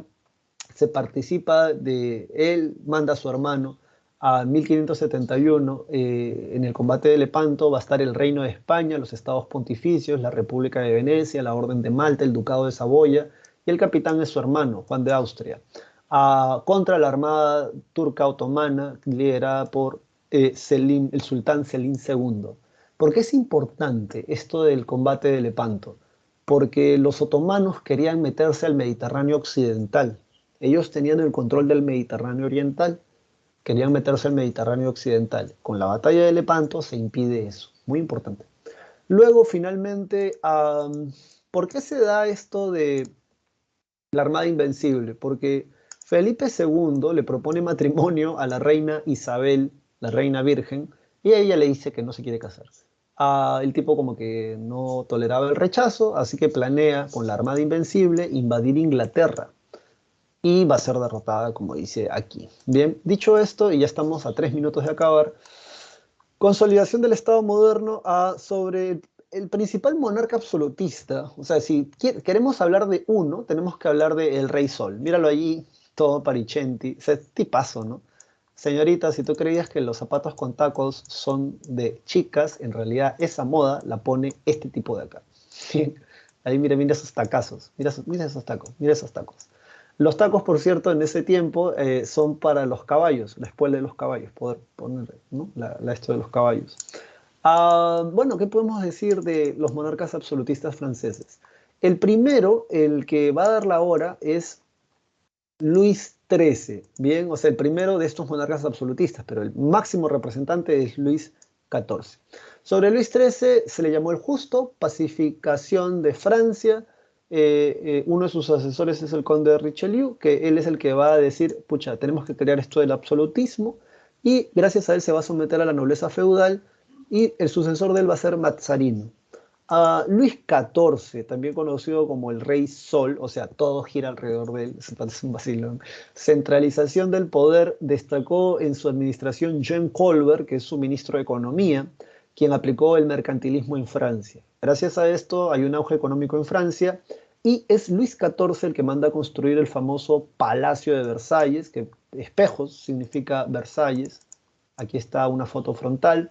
Además, su nieto, el nieto de Luis XIV, va a ser Felipe d'Anjou, que es a su vez sobrino de Carlos II, que es el último Habsburgo, el hechizado, y Carlos II le hereda su reino, o sea, España, a Felipe d'Anjou. Esto es lo que desata la Guerra de Sucesión Española, que vamos a verlo en la clase de la semana que viene. Chicos y chicas, conmigo será hasta la próxima oportunidad, bueno, acá dice, ¿no? Logrando que su nieto Felipe Anjou heredara la corona española como Felipe V Borbón a pesar de la derrota. Am, sí, y aquí tienes unas memorias de él. Ah, bueno, mire, nos faltaba esto. Sobre las ciencias y la cultura en la edad moderna, en astronomía, Nicolás Copérnico y su teoría heliocéntrica, ya sabes, el Sol es el centro de la galaxia y no del sistema, ¿no? Del sistema solar y no la Tierra. Johannes Kepler demuestra matemáticamente la teoría de Copérnico, que sí, eran los planetas los que giraban alrededor del Sol. Galileo Galilei, él puede verlo con el telescopio y a él le dicen que se retracte, o sea, retráctate de esto de que la Tierra gira alrededor del Sol. Y él dice que saliendo de la iglesia, porque lo iban a quemar si no se retractaba, dijo, y sin embargo se mueve, o sea, que sin embargo la Tierra se mueve alrededor del Sol. Isaac Newton con las leyes de la gravitación universal, en medicina Besalio, que desarrolla estudios sobre la anatomía, René Descartes, el que hace el método científico, muy importante, y en literatura tenemos a Molière. Bien, chicos y chicas, hemos terminado a tiempo. Wow, me he impresionado de mí mismo. Gracias por tu atención, sigue estudiando, no te desanimes, ya sabes, haz tu lista de propósitos para este 2023 y no sé si nos veamos, pero si no nos vemos para Navidad, igual ya sabes, te deseo una feliz Navidad o una noche buena. Cuídate mucho, que la fuerza te acompañe y chao, chao.